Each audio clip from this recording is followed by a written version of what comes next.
Hello दोस्तों, मैं अरुण गंगवार आप सभी का स्वागत करता हूं आपके अपने YouTube चैनल शिक्षा विकल्प में। और आज हम लाए हैं भूगोल के 30 MCQs जो कि यूपी ट्रिपल एससी, ठीक है, पैट में आपके लिए बहुत ही ज़्यादा इम्पोर्टेंट प्रूफ होंगे।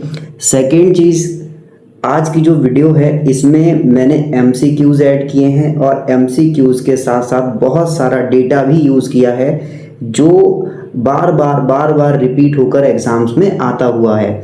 ठीक है, मैं स्टार्ट करता हूँ, आप देखते जाइए फर्स्ट क्वेश्चन के साथ। उससे पहले यहाँ पे देखिए लिखा हुआ है भूगोल से 5 नंबर के आने वाले टॉप 30 MCQs।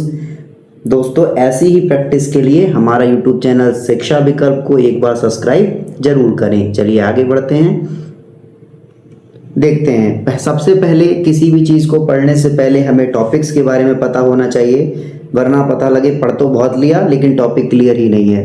क्योंकि बिना डायरेक्शन के मेहनत सिर्फ और सिर्फ मजदूरी है, इसके अलावा कुछ नहीं। ठीक है, तो मेहनत करने से पहले आपको डायरेक्शन पता होनी चाहिए कि आपको किस डायरेक्शन में मेहनत करनी है।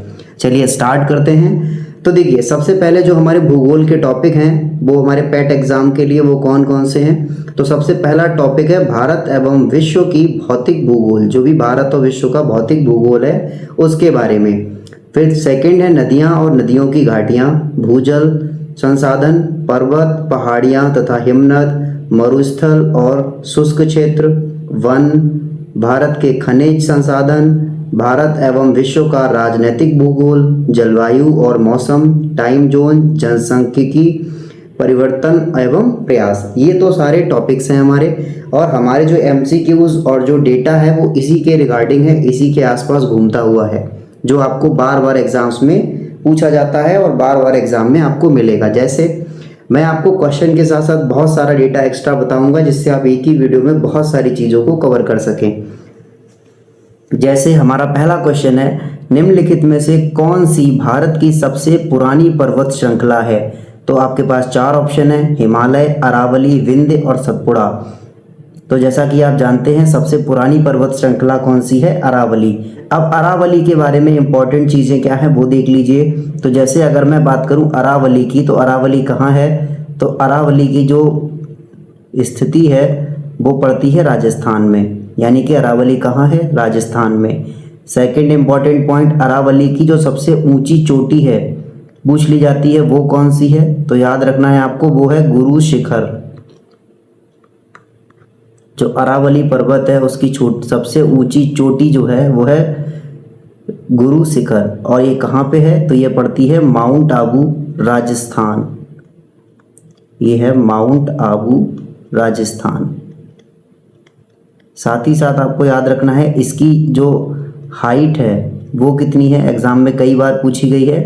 तो इसकी जो हाइट है वो है आपकी लगभग 1722 मीटर। ये 3 चीज़ें तो इसके बारे में इम्पॉर्टेंट हैं। इसके अलावा और चीज़ें भी इम्पॉर्टेंट, जैसे हम हिमालय की बात करेंगे तो सबसे पहले हम यहाँ पे न्यू स्लाइड में हिमालय को देखते हैं, क्योंकि हिमालय एक ब्रॉड टॉपिक है, बहुत छोटे से चीज़ों में निपटने वाला नहीं है। चलिए फिर भी हम कोशिश करते हैं जल्दी से जल्दी उसे ख़त्म करने की। जैसे हिमालय, तो अगर हम बात करें हिमालय की, तो हिमालय की सबसे ऊंची चोटी पहले नंबर कौन सी है, तो हिमालय की सबसे ऊंची चोटी, और ये कौन सी है भाई, तो आप सबको पता है कि इसका नाम क्या है, माउंट एवरेस्ट। माउंट एवरेस्ट, जिसकी हाइट कितनी है, तो इसकी हाइट है 8848 मीटर। अब देखिए इसी से रिलेटेड एक लास्ट ईयर पैट में क्वेश्चन पूछा गया था कि जो माउंट एवरेस्ट है इसकी सिचुएशन क्या है, इसकी जो स्थिति है वो क्या है, या फिर ऐसे समझ लो कि ये कहाँ पे पड़ती है। कई सारे ऑप्शन दे रखे थे, लेकिन इसकी जो एक्यूरेट स्थिति है वो कहाँ पे है, तो वो है, आप याद रखिएगा, नेपाल और जो तिब्बत है उसके बॉर्डर पे पड़ता है। नेपाल और तिब्बत के बॉर्डर पे, यानी कि कुछ हिस्सा नेपाल में है माउंट एवरेस्ट का और कुछ हिस्सा तिब्बत में है। अब इम्पॉर्टेंट चीज़ें आती हैं कि इनके नाम को लेके, जैसे अगर मैं हिमालय की बात करूं तो अलग अलग जगहों पे अलग अलग इसके नाम हैं। जैसे अगर मैं बात करूं कि नेपाल में क्या नाम है हिमालय का, अगर मैं बात करूं अफ़गानिस्तान में क्या नाम है, अगर मैं बात करूं पाकिस्तान में हिमालय को क्या कहते हैं, अगर मैं बात करूं तिब्बत में क्या कहते हैं। ठीक है, ये सभी क्या हैं, जगह हैं जहाँ पे हिमालय को अलग अलग नाम से बुलाया जाता है। जैसे अगर मैं नेपाल की बात करूं तो नेपाल में हिमालय को कहते हैं सागर माथा। अगर मैं बात करूं अफगानिस्तान की तो यहाँ पे कहते हैं सुलेमान पर्वत। अगर मैं बात करूं पाकिस्तान की तो पाकिस्तान में हिमालय को कहते हैं हिंदू कुश पर्वत। और अगर मैं बात करूं तिब्बत की तो तिब्बत में कहते हैं चोमोलुंगमा। ठीक है, आपको याद रखना है, ये बहुत इंपॉर्टेंट है, बार बार पूछा जा चुका है एग्ज़ाम में और आगे भी पूछा जाने का चांस है, चोमोलुंगमा। इसके बाद इम्पॉर्टेंट पॉइंट आता है कि ये तो रही सबसे ऊंची चोटी जो कि नेपाल और तिब्बत के बॉर्डर पे है, तो भारत में हिमालय की कोई सबसे ऊंची चोटी है तो बिल्कुल है। तो याद रखेंगे, भारत में हिमालय की सबसे ऊंची चोटी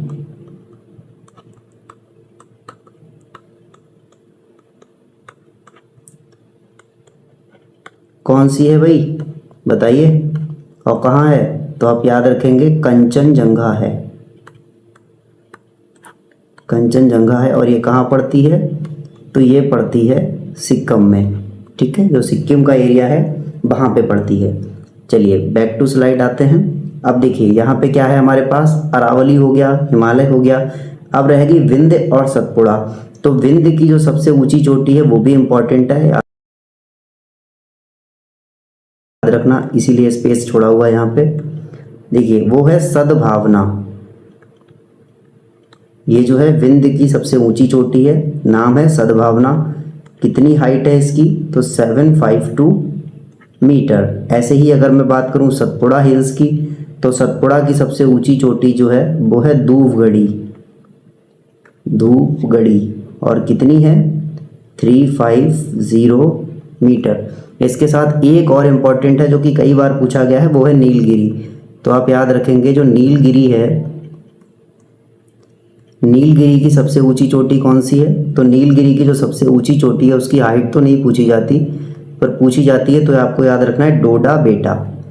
ठीक है, नीलगिरी की सबसे ऊंची चोटी डोडा बेटा। और यहाँ पे आपका फर्स्ट क्वेश्चन फिनिश होता है। चलिए आगे बढ़ते हैं सेकंड क्वेश्चन की तरफ। सेकंड क्वेश्चन हमारे पास क्या है? तो सेकंड क्वेश्चन है कर्क रेखा भारत के कितने राज्यों से होकर गुजरती है?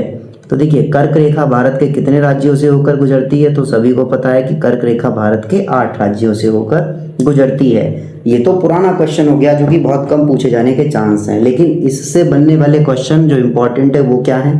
तो आपको याद रखना है कर्क रेखा के लिए, कर्क रेखा की बात करें तो एक तो ट्रिक होती है जिसको हम कहते हैं मित्र पर गमछा झार। इससे जो है हम निकाल लेते हैं कि किस किन राज्यों से होकर कर्क रेखा गुजरती है। जैसे माँ से बना मिजोरम, त्रा से बना त्रिपुरा, पा से बना कौन सा भाई? तो पा से बना आपका पंजाब, ठीक है, रा से बना राजस्थान, गा से बना गुजरात। ठीक है, अब देखिए इसमें क्या बचा हमारे पास, माँ, झा और रा। तो देखिए गुजरात के बाद माँ जो है, माँ से क्या बनेगा हमारे पास? तो माँ से बनेगा मध्य प्रदेश। ठीक है, झा से क्या बनेगा? तो आप कहेंगे छत्तीसगढ़। और लास्ट झा से क्या बनेगा हमारे पास? झारखंड। तो देखिए ये 8 राज्य हैं टोटल जिनसे होकर के ये जो हमारी कर्क रेखा है वो गुजरती है। अब कर्क रेखा के बारे में ये डेटा हो गया। इसके बाद इम्पोर्टेंट डेटा क्या है? तो याद रखिए जो कर्क रेखा होती है उसका अक्षांश कितना होता है? तो 23.5, क्या चीज़ ना, वो नॉर्थ या साउथ? तो नॉर्थ। ठीक है, इसके बाद और क्या इम्पोर्टेंट है? तो कर्क रेखा के बारे में इम्पोर्टेंट पॉइंट्स कुछ और भी हैं, जैसे ये जो है दो बार नहीं, भारत को 2 भागों में बांटती है। ये जो है भारत को लगभग 2 भागों में बांटती है, लगभग 2 पार्ट्स में डिवाइड करती है। ठीक है, सेकंड पॉइंट इंपॉर्टेंट क्या है? कि कहाँ से प्रवेश करती है, तो याद रखना जो पहला स्टेट है जिसमें कर्क रेखा प्रवेश करती है वो है गुजरात। गुजरात से प्रवेश करती है। और जो है बाहर कहाँ से निकल जाती है भारत से, तो याद रखना मिजोरम जो है लास्ट स्टेट है। मिजोरम से बाहर निकल जाती है। ठीक है, इसके अलावा सबसे ज़्यादा कौन से जो है स्टेट में है और सबसे कम लंबाई कौन से स्टेट में है, तो याद रखना जो सर्वाधिक लंबाई है, सर्वाधिक लंबाई वो कौन से स्टेट में पड़ती है इसकी, तो जो सर्वाधिक लंबाई है वो पड़ती है मध्य प्रदेश में यानी एमपी में। और जो सबसे कम लंबाई है यानी ऐसे बोल सकते हैं सबसे कम लंबाई कौन से स्टेट में पड़ेगी इसकी, तो सबसे कम लंबाई पड़ेगी राजस्थान में। चलिए, कर्क रेखा से रिलेटेड सारे पॉइंट्स कंप्लीट हुए। ठीक है, इसी तरीके के पॉइंट्स आपसे बार बार पूछे जाएंगे। अब आगे बढ़ते हैं सेकंड क्वेश्चन की तरफ। अब अपने थर्ड पॉइंट पे आगे बढ़ते हैं। थर्ड पॉइंट में देखिए नेक्स्ट स्लाइड में, ये कंप्लीट हो गया, ये कंप्लीट हो गया, इसका अरावली आंसर हो गया, इसका आंसर 8। चलिए नेक्स्ट क्वेश्चन है हमारा, किस नदी को दक्षिण गंगा के नाम से जाना जाता है। तो देखिए दक्षिण गंगा के नाम से किस नदी को जाना जाता है, यहाँ पे आपके पास ऑप्शन है कृष्णा, महानदी, गोदावरी और कावेरी। तो आप सभी को पता होगा कि जो दक्षिण गंगा है उसे गोदावरी नदी को दक्षिण गंगा कहते हैं। अब कहते क्यों हैं, तो याद रखना कि दक्षिण भारत में इसका जो महत्व और विस्तार है वो गंगा नदी के समान है। ठीक है, इसीलिए इसे क्या कहते हैं, दक्षिण गंगा कहते हैं। इसके बाद में याद रखना जो गोदावरी नदी है इसका उद्गम कहाँ से होता है, तो गोदावरी का जो उद्गम है वो त्र्यंबकेश्वर से होता है। त्र्यंबकेश्वर, और ये त्र्यंबकेश्वर कहाँ पड़ता है, तो ये पड़ता है हमारे महाराष्ट्र में। ठीक है, नासिक महाराष्ट्र में। त्र्यंबकेश्वर जो है वो नासिक महाराष्ट्र वाले एरिया में पड़ता है। ठीक है, और कहाँ जाके गिर जाती है ये, तो बे ऑफ बंगाल में जाके फिनिश हो जाती है। ऐसे ही अगर हम कावेरी की बात करें तो कावेरी कहाँ से निकलती है, तो आपको पता होगा कर्नाटक के कुर्ग जिले से निकलती है। और कहाँ जाके गिर जाती है, तो बे ऑफ बंगाल में ये भी जाके गिर जाती है। महानदी की बात करूं तो कहाँ से निकलती है, तो आपको याद रखना है कि जो महानदी है वो महाबलेश्वरम से निकलती है। महाबलेश्वरम, और ये महाबलेश्वरम भी कहाँ पे है, तो ये महाराष्ट्र में है। महाबलेश्वरम महाराष्ट्र से निकलती है, गिरती कहाँ पे, बे ऑफ बंगाल में। अगर हम बात करें कृष्णा नदी की, तो कृष्णा नदी कहाँ से निकलती है, तो याद रखना जो हमारी कृष्णा नदी है, जो कृष्णा नदी है वो महाबलेश्वरम से निकलती है। और ये थोड़ा सा यहाँ पे कन्फ्यूज़न हो गया। ठीक है, और जो हमारी महानदी है वो महाबलेश्वरम से नहीं निकलती है, वो निकलती है छत्तीसगढ़ से।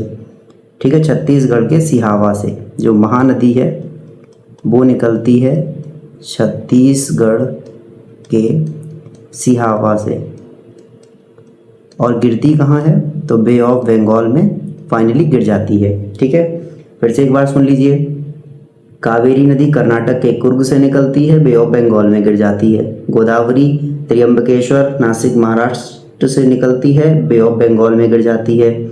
महानदी की बात करूं तो छत्तीसगढ़ के सिहावा से निकलती है, बे ऑफ बंगाल में गिर जाती है। अगर मैं कृष्णा नदी की बात करूं तो महाबलेश्वरम महाराष्ट्र से निकलती है, बे ऑफ बंगाल में गिर जाती है। इसके अलावा देखिए अगर मैं बात करूं जो हमारी गोदावरी नदी है इसकी लेंथ की, तो इम्पॉर्टेंट है, कई बार पूछी जा चुकी है। गोदावरी नदी की जो लंबाई है वो है 1465 किलोमीटर। ठीक है, इसके अलावा इसमें कुछ भी इम्पॉर्टेंट नहीं है, जो भी चीज़ें हैं वो आपको सामने एक्सप्लेन हो चुकी हैं। अब फोर्थ क्वेश्चन देखिए, भारत किस देश के साथ अपनी सबसे लंबी अंतर्राष्ट्रीय भूमि साझा करता है। तो सबसे पहले तो आपको ये पता होना चाहिए कि भारत कितने देशों से अंतर्राष्ट्रीय भूमि को साझा करता है। तो टोटल जो है ऐसे 7 देश हैं जिनसे भारत जो है साझा करता है। टोटल कितने देश हैं, 7 देश हैं। तो पहले देखेंगे उन 7 देशों के बारे में, फिर हम क्या करेंगे, फिर हम अपने क्वेश्चन का आंसर देंगे। तो देखिए वो 7 देश कौन कौन से हैं, तो उन सातों देशों को याद करने के लिए एक ट्रिक भी होती है, वो ट्रिक है बचपन में MBA किया।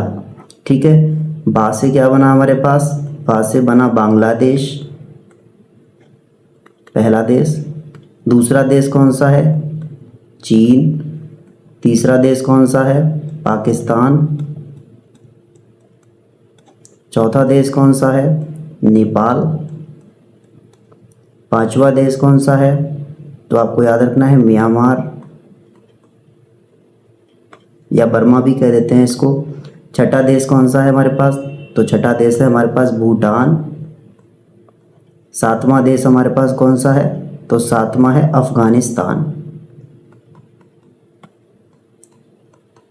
इम्पॉर्टेंट पॉइंट्स क्या हैं, तो इम्पॉर्टेंट पॉइंट हैं जो इनकी बाउंड्री लगती है वो इम्पॉर्टेंट है। जैसे बांग्लादेश की जो बाउंड्री लगती है वो कितनी है, तो आपको याद रखना है जो बांग्लादेश की है वो लगभग 4096 किलोमीटर।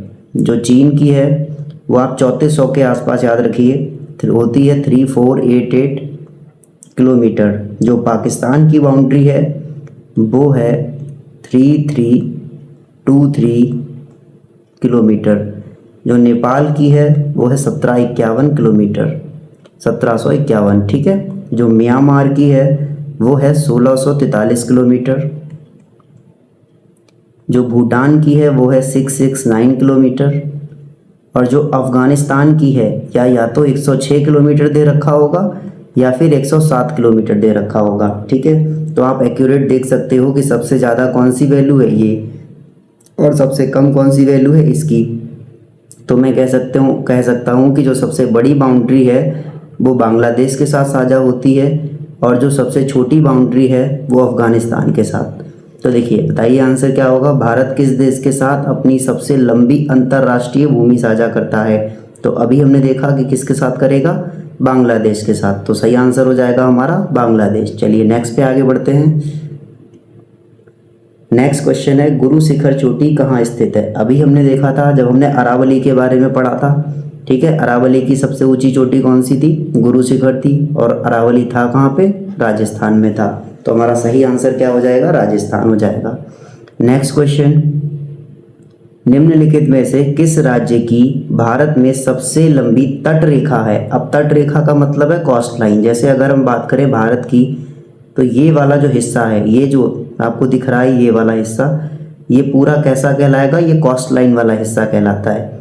इधर क्या है, इधर अरेबियन सी यानी अरब सागर है और इधर वे ऑफ बंगाल है। ठीक है, अब देखिए इसमें पूछा है कि भारत की सबसे लंबी तट रेखा कौन से राज्य की है, सबसे छोटी तट रेखा कौन सी है, वो हम सब जो है सीख लेंगे इसमें। अगर मैं बात करूँ टोटल कॉस्ट लाइन की, तो देखिए अगर हम भारत की टोटल कॉस्ट लाइन की बात करें, जो टोटल कॉस्ट लाइन है तो वो कितनी है, तो वो है 15,106 किलोमीटर, यानी 15,106 किलोमीटर की टोटल बाउंड्री लाइन है यहाँ से होते हुए यहाँ तक पूरा। ठीक है, अब इसमें कौन कौन से राज्य आते हैं, बहुत सारे राज्य हमारे दक्षिण के आते हैं। जैसे गुजरात की बात कर लूँ, महाराष्ट्र की बात कर लूँ, गोवा की बात कर लूँ, केरल, कर्नाटक, तमिलनाडु, आंध्र प्रदेश। ठीक है, ये सब इधर के राज्य आ जाते हैं इसमें। अब जो इससे इम्पॉर्टेंट चीज़ें हैं वो क्या है हमारे पास, जैसे जो गृह मंत्रालय है उसने ये CL नहीं है, ये टोटल है। ठीक है, ये टोटल कॉस्ट लाइन है, कॉस्ट लाइन नहीं है मतलब टोटल बाउंड्री है पूरी। इसमें से जो 7516 है ये होती है कॉस्ट लाइन। ठीक है, याद रखिएगा, थोड़ा सा कन्फ्यूज़न हो गया था। ये है हमारी तट रेखा। ठीक है, ये टोटल जो पूरी बाउंड्री है उसकी है और ये तट रेखा है 7516 यानी कि 7516 किलोमीटर की तट रेखा है हमारी। अब इस तट रेखा से इम्पॉर्टेंट जो रिलेटेड क्वेश्चन है वो आप देख लीजिए।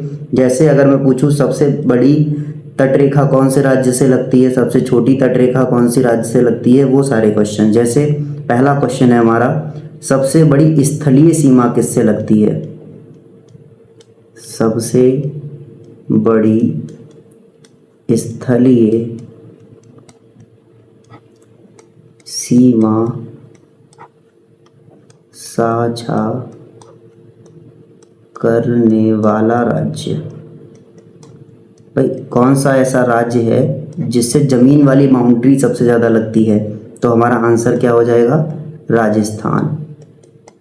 ऐसे ही सेकंड इम्पॉर्टेंट क्वेश्चन है, सबसे कम स्थलीय सीमा जो बाउंड्री लगा रहा है, ये पानी वाली बाउंड्री नहीं है, ज़मीन वाली बाउंड्री है, लैंड वाली बाउंड्री है, वो कौन सा हो जाएगा हमारे पास? तो सबसे छोटी जो स्थलीय सीमा है वो है सिक्किम के साथ, सिक्किम के साथ साझा होगी। ऐसे ही थर्ड क्वेश्चन है, सबसे बड़ी जलीय सीमा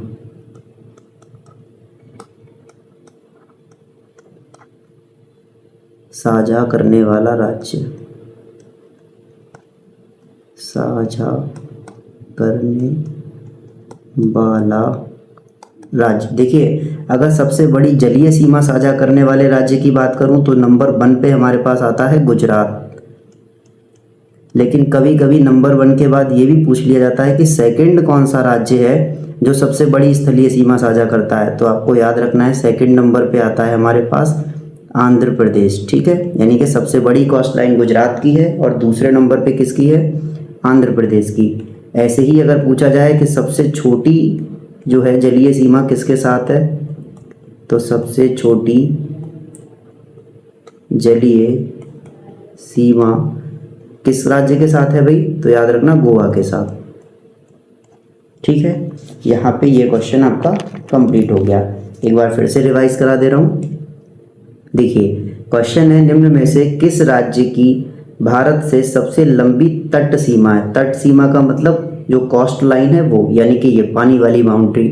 तो भारत की जो टोटल बाउंड्री है, पानी के साथ साथ ज़मीन को भी मिक्स कर लूँ अगर मैं, तो जो टोटल बाउंड्री है, देखिए जैसे अगर मैं बात करूँ भारत की,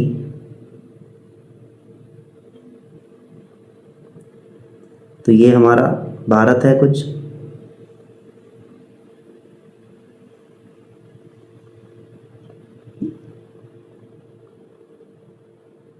ये बहुत अच्छा फिगर नहीं बन पा रहा है पर कोई बात नहीं, आपको थोड़ा सा एक्सप्लेनेशन मिल जाएगा। देखिए ये हमारा इंडिया है, तो इसकी जो टोटल बाउंड्री है पूरी, वो हमारी कितनी है? तो वो हमारी है 15106 किलोमीटर। ठीक है, और केवल अगर मैं इस वाली कोस्ट लाइन की बात करूं तो वो है हमारी 7516 किलोमीटर। तो देखिए बताइए निम्नलिखित में से किस राज्य की भारत से सबसे लंबी तट रेखा है? तो अभी आपने पढ़ा कि सही आंसर क्या है? गुजरात। चलिए आगे बढ़ते हैं। देखिए नेक्स्ट क्वेश्चन है हमारा, विश्व का सबसे बड़ा नदी द्वीप मांजुली नदी द्वीप, ठीक है, वो किस नदी पर स्थित है? तो देखिए यहाँ पे हम बात करेंगे नदी द्वीप के बारे में, तो जो जो इम्पोर्टेंट द्वीप्स हैं उनका थोड़ा सा देख लेंगे। जैसे अगर मैं बात करूँ मांजुली नदी द्वीप की, तो मांजुली जो नदी द्वीप है ये है कहाँ पे? तो ये असम में है, असम स्टेट जो है वहाँ पे है। कौन सी नदी पे है? तो याद रखेंगे जो ब्रह्मपुत्र नदी है, ब्रह्मपुत्र नदी पर बना हुआ है। ठीक है, तो आंसर हो जाएगा हमारे पास बी। लेकिन इसी के साथ साथ कुछ और भी चीज़ें हैं। जैसे अगर मैं पूछूं कि भारत का सबसे छोटा नदी द्वीप, जैसे ये तो पूरे विश्व का सबसे बड़ा हो गया, ठीक है, ऐसे ही अगर पूछा जाए कि पहले विश्व का ही देख लीजिए, विश्व का सबसे छोटा नदी द्वीप, ठीक है, छोटा सबसे, ठीक है, वो आप समझ जाएंगे सबसे छोटा नदी द्वीप कौन सा है। तो आपको याद रखना है कि वो नदी द्वीप हमारे पास कौन सा है? उमानंद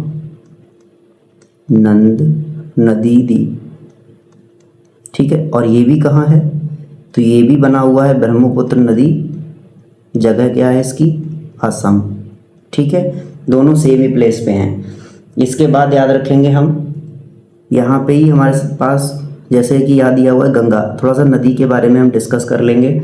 जैसे अगर हम बात करें गंगा नदी की, तो गंगा नदी से क्वेश्चन बहुत पूछे जाते हैं। जब से जैसे सबसे पहले क्वेश्चन पूछा जाता है कि गंगा नदी कहाँ से निकलती है, तो आपको याद रखना है गंगोत्री ग्लेशियर से निकलती है, उत्तराखंड से, गंगोत्री ग्लेशियर से निकलती है। ठीक है, चलिए ठीक, कोई बात नहीं, गंगोत्री ग्लेशियर से निकलती है। कहाँ से निकलती है? उत्तराखंड से। दूसरा, इसकी जो लेंथ है, जो लंबाई है, वो कितनी है? तो तो आपको याद रखना है इसकी जो लंबाई है वो 25 किलोमीटर है, ठीक है, इतनी तो लंबाई है उसकी। सेकंड चीज़, जैसे ये निकलती तो यहाँ से उद्गम इसका ये है, लेकिन इसका मुहाना कहाँ पे है? मुहाना का मतलब है गिरती कहाँ जाके है। तो आपको याद रखना है कि जो बंगाल की खाड़ी है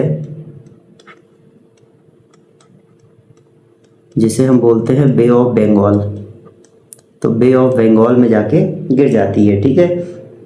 इसके बाद इम्पॉर्टेंट क्वेश्चन क्या है कि ये किन किन राज्यों से गुजरती है। तो देखिए, सबसे पहले इसका उद्गम कहाँ होता है? उत्तराखंड में। उत्तराखंड के बाद ये कहाँ आती है? यूपी में। यूपी के बाद कहाँ पहुँचती है? बिहार में। बिहार के बाद में कहाँ जाती है? तो बिहार के बाद में नेक्स्ट जो स्टेट है वो है झारखंड। झारखंड के बाद पश्चिम बंगाल, और पश्चिम बंगाल के बाद ये कहाँ गिर जाती है? तो बे ऑफ बंगाल में गिर जाती है, फिनिश हो जाती है, ठीक है। अब इसमें से एक और इम्पॉर्टेंट क्वेश्चन पूछा जाता है यूपी से रिलेटेड कि अगर यूपी में पूछा जाए कहाँ से आती है, तो यूपी में किस डिस्ट्रिक्ट से एंटर करती है गंगा नदी? तो जो डिस्ट्रिक्ट है वो आपको याद रखना है बिजनौर डिस्ट्रिक्ट। जो गंगा नदी है वो यूपी में बिजनौर डिस्ट्रिक्ट से एंटर करती है। और जो हमारा बिहार है, बिहार में कहाँ से? तो बिहार में बलिया डिस्ट्रिक्ट जो है, बलिया डिस्ट्रिक्ट से एंटर करती है। ये दोनों चीज़ें आपको याद रखनी है। इसके बाद एक लास्ट पॉइंट इम्पॉर्टेंट है जो आपको याद रखना है, वो हमारे पास क्या है कि गंगा नदी को राष्ट्रीय नदी कब घोषित किया गया। तो ये पॉइंट आपका बहुत इम्पॉर्टेंट है जो आने की काफ़ी संभावनाएं हैं। गंगा नदी को राष्ट्रीय नदी कब घोषित किया गया?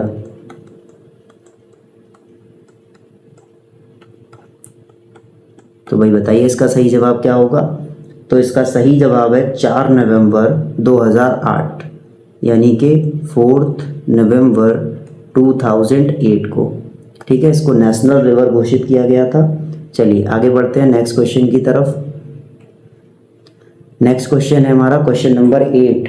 भारत का मानक मध्याह्न समय निम्नलिखित में से किस शहर से होकर गुजरता है? मानक मध्याह्न का मतलब है 82.5 ईस्ट, ठीक है। जो हमारी लॉन्गिट्यूड है वो किस जगह से गुजरती है? तो आपको याद रखना है कि वो इलाहाबाद के, जो हमारा मिर्ज़ापुर है इलाहाबाद, वहाँ से गुजरती है, ठीक है। वैसे ये एक्यूरेट तो होता है इलाहाबाद के नैनी से गुजरती है, ठीक है, इलाहाबाद के नैनी से गुजरती है, ठीक है। इसका ये ऑप्शन सही हो जाएगा।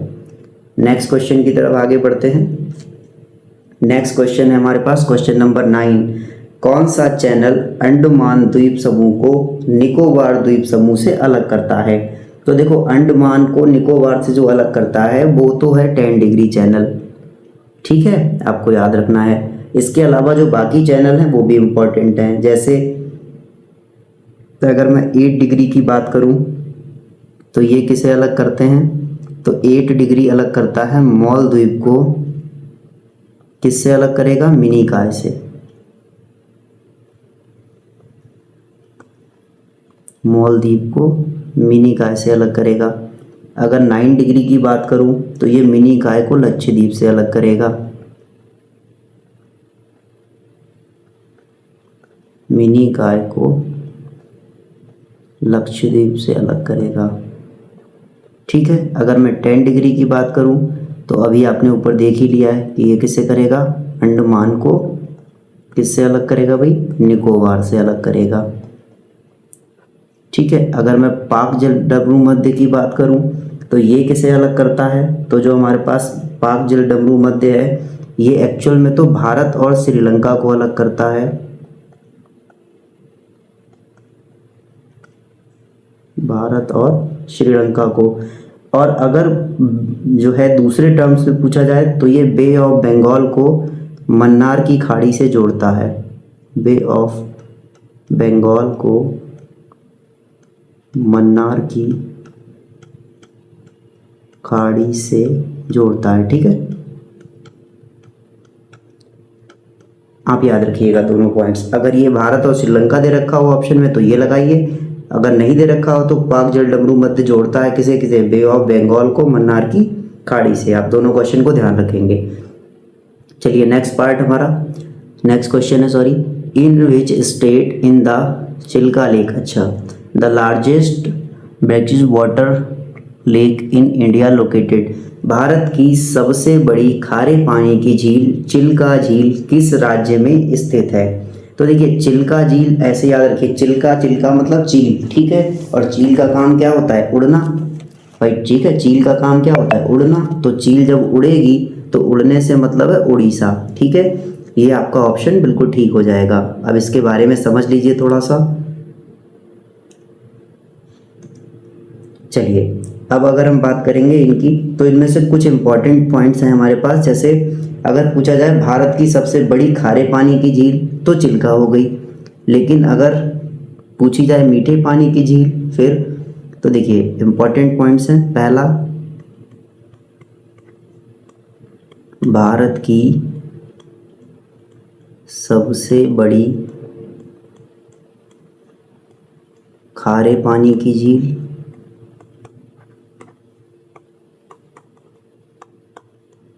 ऐसे ही पूछी जाए अगर सबसे बड़ी खारे पानी की जगह पूछ ली जाए मीठे पानी की, मीठे पानी की झील, ऐसे ही पूछ ली जाए अगर सबसे गहरी झील, तो इन तीनों क्वेश्चन के आंसर आप दीजिए अभी। तो तीनों क्वेश्चन के आंसर हमारे क्या हो जाएंगे? देखो अगर पूछा जाएगा कि सबसे खारे पानी की झील, तो आंसर हो जाएगा चिल्का झील, जो अभी हमने देखा था। और ये कहाँ है? तो उड़ीसा में है। अब अगर पूछा जाए मीठे पानी की सबसे बड़ी झील, तो ये भारत की है, विश्व की नहीं है, भारत की है। आंसर आएगा बूलर झील। और ये कहाँ है? तो ये JNK यानी जम्मू कश्मीर में है। इसके बाद अगर पूछा जाए भारत की सबसे गहरी झील, तो ये मानस बल झील है, जो कि जम्मू कश्मीर में है। मानस बल, ये सा है भाई, मानस बल झील। और ये कहाँ पे है? तो ये जम्मू और कश्मीर में है, ठीक है। इसके बाद अगर विश्व से पूछ लिया जाए तो क्या करेंगे? तो उसके क्वेश्चन है, ये सब इंपॉर्टेंट क्वेश्चन है जो बार बार पेपरों में आ रहे हैं, ठीक है। पैट में आ रहे हैं कुछ, और CGL में आ रहे हैं कुछ, CHSL में आ रहे हैं, ठीक है। इस टाइप के क्वेश्चन मैंने पूरे ज्योग्राफी को 1 वीडियो में कवर करने की कोशिश की है। इसके बाद याद रखेंगे विश्व की सबसे गहरी झील अगर विश्व की पूछी जाए तो कौन सी है? विश्व की सबसे गहरी झील, तो ऑप्शन क्या, आंसर क्या हो जाएगा आपका? तो आप सभी को पता है कि जो विश्व की सबसे गहरी है वो है हमारे पास बैकाल झील। और काल किसका है? रूस का है, ठीक है। तो याद रखिए जो रूस है वहाँ की है ये झील, ठीक है। उसके बाद में देखिए इसकी जो ये सबसे गहरी है, तो इसलिए इम्पॉर्टेंट हो जाता है कि कितनी गहरी है, तो 1642 मीटर, ठीक है। इतनी गहरी है, 1642 मीटर गहरी है। इसके बाद अगर पूछी जाए कि विश्व की सबसे मीठी झील, देखिए ये भारत की थी और ये विश्व की है, ठीक है। तो विश्व की हो जाएगी सुपीरियर, और भारत की कौन सी है? बूलर। तो विश्व की है सुपीरियर। और ये सुपीरियर झील है कहाँ पे? तो ये अमेरिका और कनाडा के बीच में है। कहाँ पे है ये?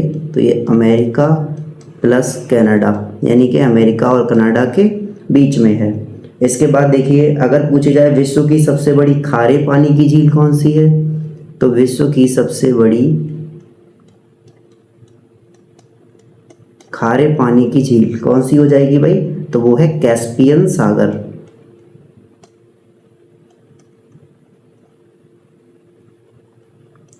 कैस्पियन ये ना है, ठीक है, कैस्पियन सागर। और ये कहाँ पे है? तो ये यूरोप और एशिया के बीच में है। यूरोप प्लस एशिया के बॉर्डर पे है, ठीक है। नेक्स्ट देखिए विश्व की सबसे अधिक लवणीय झील पूछी जाए, तो विश्व की सबसे अधिक लवणीय झील, तो ये लास्ट पॉइंट है इसका। और वो कौन सी है? तो वो है मृत सागर।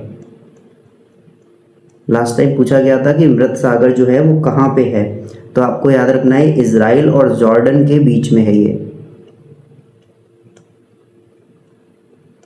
इनकी लोकेशन पूछ ली जाती है कभी कभी। इजराइल और जॉर्डन,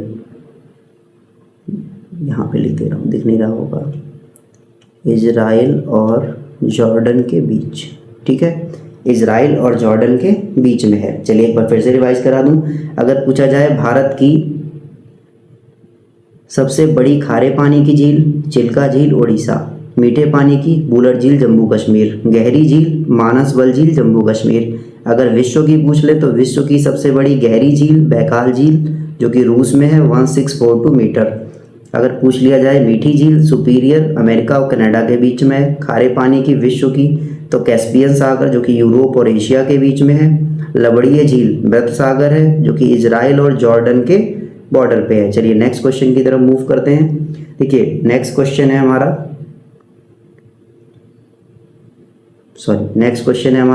क्षोभ मंडल की किस परत में ओजोन परत पाई जाती है। देखिए वायुमंडल की किस परत में ओजोन परत पाई जाती है। अब हम देखेंगे वायुमंडल के बारे में। देखिए वायुमंडल के बारे में बहुत सारे क्वेश्चन लगातार बार बार एग्जाम में रिपीट होते हैं। मैं एक ही बार में उनका छोटा सा एक एक्सप्लेनेशन आपको दे देता हूँ। देखो अगर मैं वायुमंडल की बात करूँ तो टोटल कितनी लेयर्स होंगी, तो आपको याद रखना है 5 लेयर्स होती हैं, ठीक है। पहली लेयर T, दूसरी लेयर S, तीसरी लेयर M, चौथी लेयर I, पांचवी लेयर E। अब ऐसे याद नहीं रहेगा तो याद रखना TSMIE, ये बाद वाली याद रहेंगी, पहले वाली भूलोगे तो याद रखना TSM। अब T से क्या बना हमारे पास, तो T से बना ट्रोपोस्फेयर,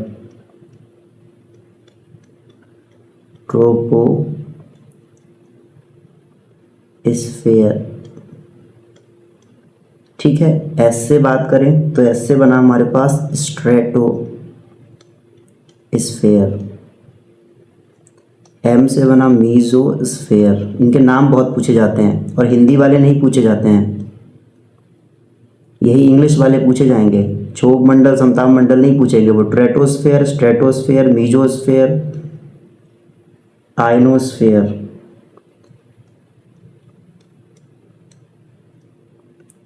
और लास्ट में क्या है, तो लास्ट में है एक्सोस्फेयर। हिंदी में इसे क्या कहते हैं, इसे कहते हैं क्षोभ मंडल,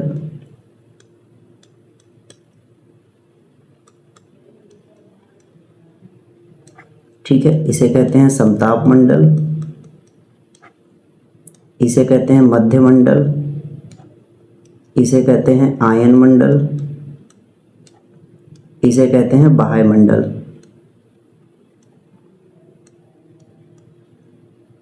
ठीक, अब इसके बाद तो वो फैक्ट देख लीजिए, इंपॉर्टेंट फैक्ट हैं इसके। देखिए क्षोभ मंडल के बारे में जान लीजिए, जितनी भी मौसम के संबंधी जो घटनाएं होती हैं,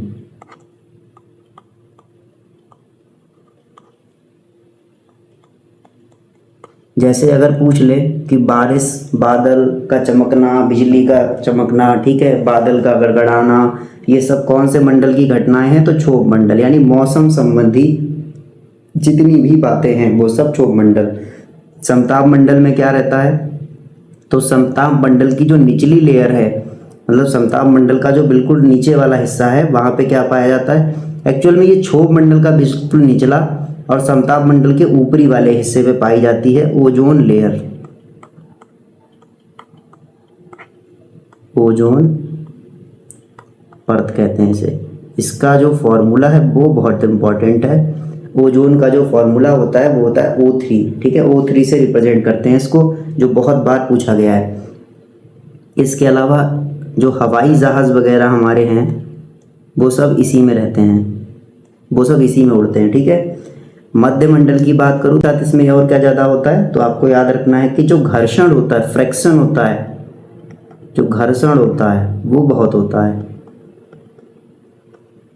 ठीक है। उसके बाद सेकंड इंपॉर्टेंट पॉइंट क्या है, तो देखिए जो हमारे उल्का पिंड वगैरह आते हैं ना, वो घर्षण की वजह से यहीं पर क्या हो जाते हैं, जलने लगते हैं, उनमें आग लग जाती है। तो लिख लेंगे हम, उल्का जो है वो जलने लगते हैं, जो उल्का पिंड है वो जलने लगते हैं।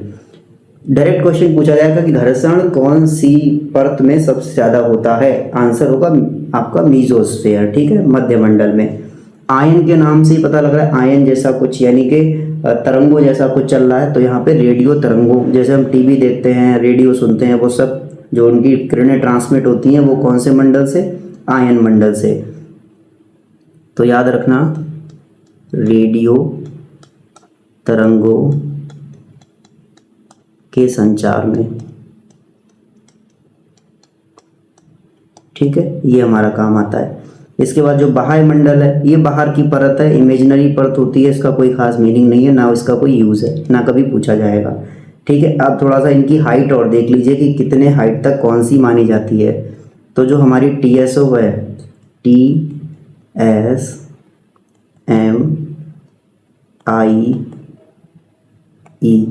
अब आप समझ रहे होंगे ना टी किसे लिख रहा हूँ, ट्रेटोस्फेयर, स्ट्रेटोस्फेयर, मीजोस्फेयर, आइनोस्फेयर और एक्सोस्फेयर, ठीक है। जो ट्रेटोस्फेयर होती है उसे ऐसा माना जाता है कि ट्रेटोस्फेयर की जो ऊंचाई है उसे हम अगर पोल से देखते हैं तो 8, और अगर इक्वेटर से देखते हैं तो 18 किलोमीटर के तक मानी जाती है, ठीक है। ये वेरी करती रहती है, फिक्स नहीं होती। तो इसमें देखिए हम इसमें लिख देंगे कि ये लगभग कितनी होती है, तो 18 किलोमीटर तक, ठीक है। अगर हम बात करें स्ट्रेटोस्फेयर की तो लगभग 50 किलोमीटर तक, मीजोस्फेयर 85 किलोमीटर तक, अगर आइनोस्फेयर की बात करें 400 किलोमीटर तक, और इसकी फिक्स नहीं है, ठीक है, इसकी जो है वो फिक्स नहीं है, बाहर का जितना भी मान लो वो सब एक्सोस्फेयर है। एक बार फटाफट फिर से बता दे रहा हूँ, जैसे देखिए मैंने कहा कि परतों के नाम पूछे जाएंगे तो आपको याद रखना है TSMIE, ट्रेटोस्फेयर, स्ट्रेटोस्फेयर, मीजोस्फेयर, आइनोस्फेयर और एक्सोस्फेयर, ठीक है। अब देखिए उसके बाद क्षोभ मंडल, समताप मंडल, मध्य मंडल कहते हैं, इसको आयन मंडल कहते हैं, एक्सो को बाह्य मंडल कहते हैं। बाह्य मंडल से कोई क्वेश्चन नहीं पूछा जाएगा। क्षोभ मंडल से क्वेश्चन बहुत पूछे जाते हैं कि कौन सा ऐसा मंडल है, कौन सी ऐसी परत है जिसमें सबसे ज़्यादा मौसम संबंधी घटनाएं होती हैं, तो वो कौन सी होगी, क्षोभ मंडल। अगर पूछा जाए कि ओजोन परत किस में पाई जाती है, समताप मंडल में। हवाई जहाज कहाँ उड़ते हैं, समताप मंडल में। घर्षण सबसे ज़्यादा कहाँ होता है, मध्य मंडल में। एक चीज़ और याद रखना कि जिस ऐसी कौन सी परत है जिसकी ऊंचाई, ठीक है, बढ़ती और घटती रहती है, तो वो क्षोभ मंडल ही होता है, ठीक है, जिसकी ऊंचाई जो है घटती और बढ़ती रहती है। आयन मंडल में रेडियो तरंगों से संबंधित चीज़ें होती हैं, बाह्य मंडल का कोई मतलब नहीं है। और ये जो नीचे डिस्टेंस लिखी हुई है, ठीक है, लेंथ लिखी हुई है, ये बहुत ज़्यादा काम की नहीं है। जो हाइट है वो नॉर्मल है, ठीक है, पूछी नहीं जाती है, बहुत कम।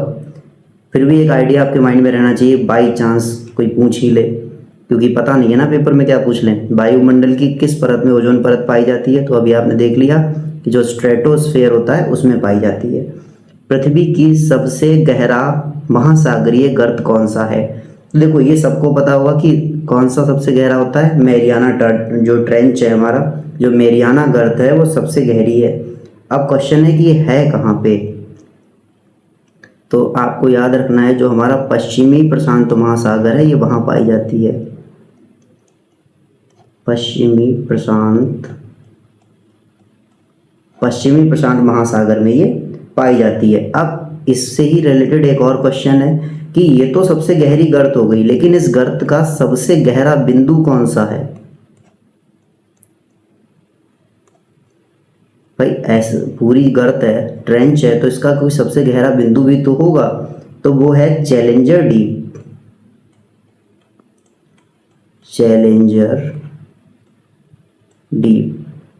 और इसकी गहराई कितनी है, तो याद रखिएगा 10,900 मीटर, ये है इसकी गहराई, ठीक है। चलिए नेक्स्ट क्वेश्चन की तरफ मूव करते हैं।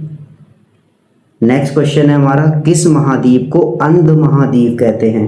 देखिए अंध महाद्वीप पूछ ले, डार्क कॉन्टिनेंट पूछ ले, ब्लैक पूछ ले, मतलब तो सबसे ज़्यादा काले लोग कहाँ रहते हैं, तो आपको पता है जहाँ सनलाइट सीधी पड़ती है, यानी कि अफ्रीका में, तो आपका आंसर क्या हो जाएगा, अफ्रीका हो जाएगा। ऐसे ही अगर वो पूछ ले एशिया का, तो याद रखना एशिया के बारे में क्या है, एक तो सबसे बड़ा है कॉन्टिनेंट, सर्वाधिक पॉपुलेशन है, सबसे बड़ा कॉन्टिनेंट है, ठीक है। अफ्रीका के बारे में क्या है, ब्लैक और अंध महाद्वीप कहते हैं। ऑस्ट्रेलिया, दक्षिण अमेरिका, ये सारे यहाँ पे दे रखे हैं। अभी हम आपको कॉन्टिनेंट्स के बारे में कुछ एक्स्ट्रा चीज़ें बताते हैं। जैसे हमारे पास टोटल कितने कॉन्टिनेंट हैं, तो आप कहेंगे सर 7 कॉन्टिनेंट हैं, सभी को पता होगा। चलिए बढ़िया बात है, एक बार फटाक से देख लेते हैं। तो पहला कॉन्टिनेंट हमारे पास कौन सा है, तो पहला कॉन्टिनेंट है हमारे पास एशिया। सेकंड कॉन्टिनेंट कौन सा है? तो सेकंड है हमारे पास अफ्रीका, फिर नॉर्थ अमेरिका,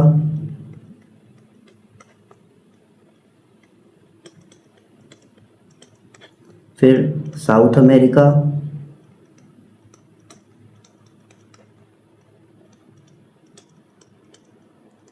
ठीक है। 5 नंबर पे कौन सा आ जाएगा हमारा? अंटार्कटिका,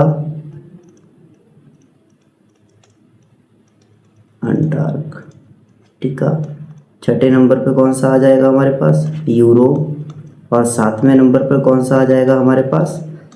तो 7वें नंबर पे आ जाएगा ऑस्ट्रेलिया।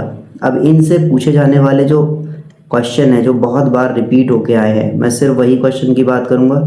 देखिए, इनमें से एक एक टॉपिक ऐसा है कि जिस पे चाहो तो 2-2 घंटे की वीडियो बनाई जा सकती है, लेकिन हमें अपनी एक ही वीडियो में सब कवर करना है। तो मैंने सिर्फ वही चीज़ें ली हैं जो बहुत ज़्यादा इंपॉर्टेंट है, ठीक है। आई होप सो थोड़ा सा अंडरस्टैंड करिएगा, ठीक है। देखिए, एशिया की बात करूं तो कैसा है? तो एशिया के बारे में जब भी आप बात करेंगे तो आपको याद रखना है, एक तो कैसा है, तो सबसे बड़ा कॉन्टिनेंट है। उसके बाद जनसंख्या कैसी है? तो सबसे ज़्यादा पॉपुलेशन है, सबसे ज़्यादा जनसंख्या है। अगर अफ्रीका की बात करूं तो ये सेकंड जो है लार्जेस्ट है, यानी दूसरा सबसे बड़ा महाद्वीप है। उसके बाद सबसे अधिक देश इसी कॉन्टिनेंट में है। ये क्वेश्चन पूछा जा चुका है ऑलरेडी कि ऐसा कौन सा कॉन्टिनेंट है जिसमें सबसे ज़्यादा देश हैं। तो आपको याद रखना है कि वो कॉन्टिनेंट है अफ्रीका, ठीक है। इसके बाद याद रखना इसी महाद्वीप से कौन सी रेखा गुजरती है? जो हमारी विषुवत रेखा होती है, जिसे हम इक्वेटर बोलते हैं, ठीक है, इक्वेटर गुजरती है। इसके बाद आएगा उत्तरी अमेरिका। उत्तरी अमेरिका के बारे में कोई खास बात नहीं है, बस याद रखना कि ये थर्ड लार्जेस्ट है, ठीक है। इसके बाद आएगा दक्षिणी अमेरिका। दक्षिणी अमेरिका से इम्पोर्टेंट पॉइंट क्या है कि यहाँ से अमेजन नदी बहती है। जो अमेजन नदी आपने सुनी होगी, अमेजोन के जंगल वगैरह, वो सब यहीं पे हैं, ठीक है। दक्षिण अमेरिका में अमेजन नदी है और ये अपने अमेजोन बेसन जो होता है, नदी के आसपास के एरिया को बेसिन बोलते हैं, उसके लिए बहुत फेमस है। आगे बात करेंगे अंटार्कटिका का। तो अंटार्कटिका कैसा है? तो भैया याद रखना सबसे ठंडा है ये, ठीक है। यहाँ पे बर्फ़ वगैरह जमी रहती है, और बर्फ़ जमी रहती है इसीलिए इसे कैसा कॉन्टिनेंट कहते हैं? तो श्वेत महाद्वीप कहते हैं, ठीक है। अब श्वेत हो गया ये, और काला वाला कौन सा है? तो अफ्रीका वाला, ठीक है। अगर यूरोप की बात करूं तो दूसरा सबसे छोटा कॉन्टिनेंट है, ये है सेकंड स्मॉलेस्ट, ठीक है, महाद्वीप, ठीक है। अगर ऑस्ट्रेलिया की बात करूं तो ये कैसा है? तो ये सबसे छोटा महाद्वीप है, सबसे छोटा महाद्वीप, ठीक है। अब देखिए, बार बार पूछे जाते हैं ये चीज़ें। इसके अलावा 2 पॉइंट और यहाँ पे थोड़े से समझ लीजिए, वो इससे रिलेटेड नहीं है। एक तो सबसे बड़ा महासागर और एक सबसे छोटा महासागर, ये भी कई बार पूछा गया है पेपर में, तो यही बता दे रहा हूँ। सबसे बड़ा महासागर और सबसे छोटा महासागर, दोनों इंपॉर्टेंट हैं। सबसे बड़ा कौन सा है? तो याद रखना प्रशांत।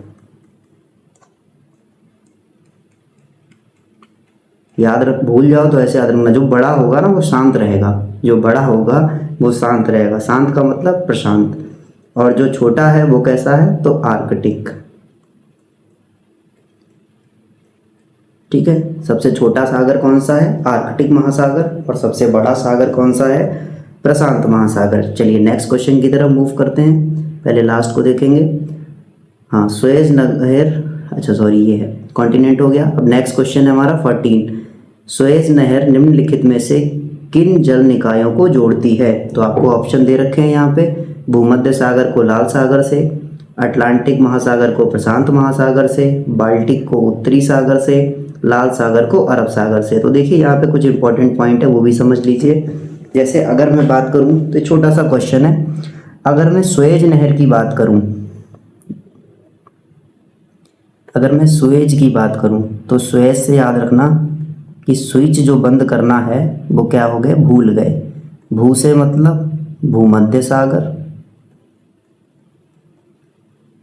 और ला से मतलब है लाल सागर। ठीक है, स्विच, स्विच से स्विच याद रहेगा, स्विच बंद करना भूल गए, यानी भूमध्य सागर को लाल सागर से क्या करती है, जोड़ती है। इसके अलावा और भी यहाँ पे थोड़े से दे रखी हैं 3-4, वो भी देख लीजिए। जैसे बाल्टिक को उत्तरी से कौन जोड़ती है, पहले देखो लाल सागर को अरब सागर से कौन जोड़ती है। तो आपको याद रखना है कि लाल सागर को अरब सागर से सीधे कोई भी नहीं जोड़ती। ठीक है। सेकंड, बाल्टिक सागर को उत्तरी सागर से कौन जोड़ती है, तो याद रखना कील उतरी बाल्टी में। जो कील है वो कहाँ उतरी, बाल्टिक में। ठीक है, बाल्टी में उतरी। तो आपको याद रहेगा कि जो बाल्टिक सागर और उत्तरी सागर है उसको कौन जोड़ता है, तो कील नहर जोड़ती है। ठीक है। उसके बाद देखिए, अटलांटिक महासागर को प्रशांत से कौन जोड़ती है, तो याद रखना प्रशांत जो है वो कैसा है, अटलांटिक गया, ऐसे याद रखना आप। ठीक है, प्रशांत महासागर को प्रशांत पनामा पीकर अटलांटिक चला गया, पनामा नहर। ठीक है, अटलांटिक को प्रशांत से कौन जोड़ती है, पनामा नहर जोड़ती है। और यहाँ पे आपका ये क्वेश्चन फिनिश होता है। चलिए नेक्स्ट क्वेश्चन की तरफ मूव करते हैं। देखिए नेक्स्ट क्वेश्चन है हमारा 15 क्वेश्चन, किस ग्रह को पृथ्वी की जुड़वा बहन के नाम से जाना जाता है। अब इसमें देखो सौर मंडल का काफ़ी कुछ कवर हो जाएगा आपका। ठीक है, मैं आपको न्यू स्लाइड पे बताऊंगा ये चीज़। देखिए अगर मैं बात करूं जुड़वा ग्रह की, तो जुड़वा ग्रह कौन सा है, तो सबसे पहले तो पृथ्वी की देखिए, पृथ्वी, और पृथ्वी का जुड़वा ग्रह कौन सा है,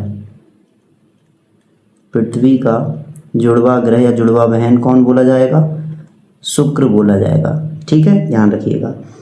क्यों बोला जाएगा, तो कारण है क्योंकि दोनों में क्या क्या समानताएं हैं, तो याद रखना कि दोनों जो हैं यानी पृथ्वी और शुक्र का आकार समान है, द्रव्यमान समान है और घनत्व समान है। यानी क्या क्या समान है, तो आकार, घनत्व और द्रव्यमान समान होने के कारण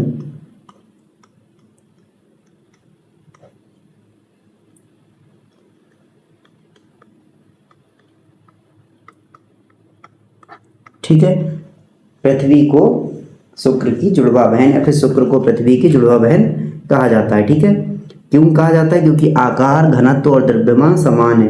तो आपके माइंड में आएगा कि सर क्या कुछ असमानता भी है दोनों में, तो बिल्कुल असमानता भी है। तो आपको असमानता जो है देख लेनी है, क्योंकि समानता तो सभी जानते होते हैं और क्वेश्चन असमानता से पूछ लिया जाएगा। ठीक है, तो दोनों में असमानता क्या है, असमानता यह है कि जो शुक्र का वायुमंडल है वो बहुत घना है और वहाँ का जो तापमान है वो पृथ्वी से बहुत अधिक है। तो मैं बता दूंगा, आप लिख दे रहा हूँ आपके लिए, असमानता क्या है, तो असमानता है जो शुक्र का जो वायुमंडल है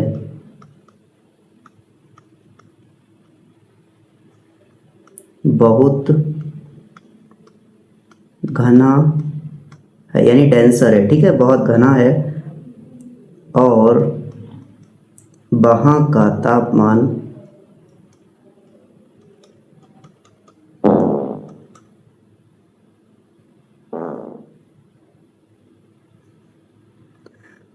ठीक है, शुक्र का जो वायुमंडल है वो बहुत घना है और वहाँ का तापमान पृथ्वी से बहुत अधिक है।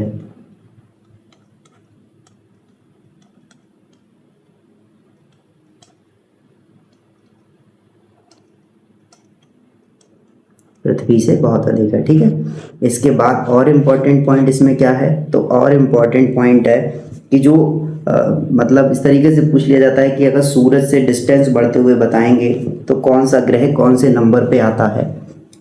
ठीक है, तो याद रखिए अगर मैं सूरज से बढ़ते हुए उसकी डिस्टेंस पूछूं, तो जैसे मान लो ये आपके पास सन है, सन के बाद सबसे पहला कौन सा होगा, तो सन के सबसे पास कौन सा है, तो सन के सबसे पास है बुध, फिर शुक्र, फिर पृथ्वी, फिर मंगल,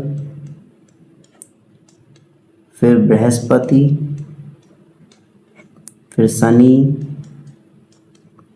फिर अरुण, फिर वरुण। ये तो ग्रहों का सीक्वेंस हो गया। अब इनसे रिलेटेड पूछे जाने वाले जो प्रश्न है वो देख लीजिए आप एक बार। पहला क्वेश्चन पूछा जाएगा सबसे पास में, सूरज के सबसे पास में कौन सा ग्रह है? तो सबसे पास में बुध, जबकि सबसे दूर, ठीक है, वरुण हो जाएगा। इसके बाद पूछ लेंगे वलय। तो अगर आप रिंग्स की बात करें तो ये चारों ग्रह बाद में दिख रहे हैं, बृहस्पति, शनि, अरुण, वरुण, इन चारों ग्रहों में क्या पाए जाते हैं? रिंग्स पाए जाते हैं, वलय पाए जाते हैं। लेकिन जो सबसे ज़्यादा फेमस है वो ग्रह कौन सा है? तो वो ग्रह जो है वो सैटर्न यानी शनि जो है ये फेमस है अपने बलों के लिए, अपने रिंग्स के लिए। तो आपको याद रखना है, अगर पूछा जाए शनि, अगर जो पूछा जाए कि वलय किस ग्रह में पाए जाते हैं, किस ग्रह के चारों ओर वलय पाए जाते हैं, रिंग्स पाए जाते हैं, तो आपको आंसर शनि देना है, ठीक है। इसके बाद देखिए, अगर मैं बात करूं पृथ्वी की, तो पृथ्वी के पास सिर्फ एक उपग्रह है और उसका नाम क्या है? चंद्रमा। ये नेचुरल उपग्रह है, प्राकृतिक उपग्रह है। जबकि मंगल की बात करूं तो मंगल के पास दो प्राकृतिक उपग्रह हैं, एक है डिवोस और एक है फोबोस, जो कि ऑलरेडी कई बार एग्जाम्स में पूछा जा चुका है। एक और इम्पोर्टेंट क्वेश्चन है, पूछा जाएगा सबसे ज़्यादा प्राकृतिक उपग्रह किसके पास हैं? तो यहाँ पे बृहस्पति और शनि की लड़ाई होती रहती है, आपको ध्यान रखना है। कभी बृहस्पति के ज़्यादा हो जाते हैं, कभी शनि के ज़्यादा हो जाते हैं, लेकिन वर्तमान में अगर बात करूँ तो सबसे ज़्यादा किसके पास हैं? शनि के पास, ठीक है। शनि के पास क्या है? तो सर्वाधिक प्राकृतिक उपग्रह हैं। और कितने हैं? तो लगभग 274 उपग्रह हैं, 274 के आसपास उपग्रह हैं इस समय शनि के पास। चलिए नेक्स्ट क्वेश्चन की तरफ आगे बढ़ते हैं। ठीक है, अब देखिए, पहले जो है किस ग्रह को पृथ्वी की जुड़वा बहन के नाम से, तो आप समझ गए होंगे अब किसको कहा जाता है? शुक्र को कहा जाएगा। आगे है भौगोलिक क्षेत्रफल की दृष्टि से विश्व में भारत का कौन सा स्थान है? विश्व में, तो विश्व में भारत का स्थान है 7वां। लेकिन यहीं पे आपको एक इम्पॉर्टेंट जो है पॉइंट समझाऊंगा मैं, और वो इम्पॉर्टेंट पॉइंट हमारे पास है। देखिए, अगर मैं पूछूं क्षेत्रफल की दृष्टि से भारत का स्थान कौन सा है और उत्तर प्रदेश का स्थान कौन सा है, और ये कई बार एग्जाम में एज इट इज पूछा जा चुका है। तो आपको याद रखना है कि क्षेत्रफल की दृष्टि से अगर मैं भारत की बात करूं तो पहले मैं बात करूंगा भारत की, ठीक है, इधर बात करूंगा भारत की और इधर बात करूंगा उत्तर प्रदेश की। तो भारत की याद रखने के लिए आपको याद रखना है RCCUVAI, ठीक है। आर का मतलब रूस या फिर रसिया, ठीक है। सी का मतलब क्या हो जाएगा हमारे पास?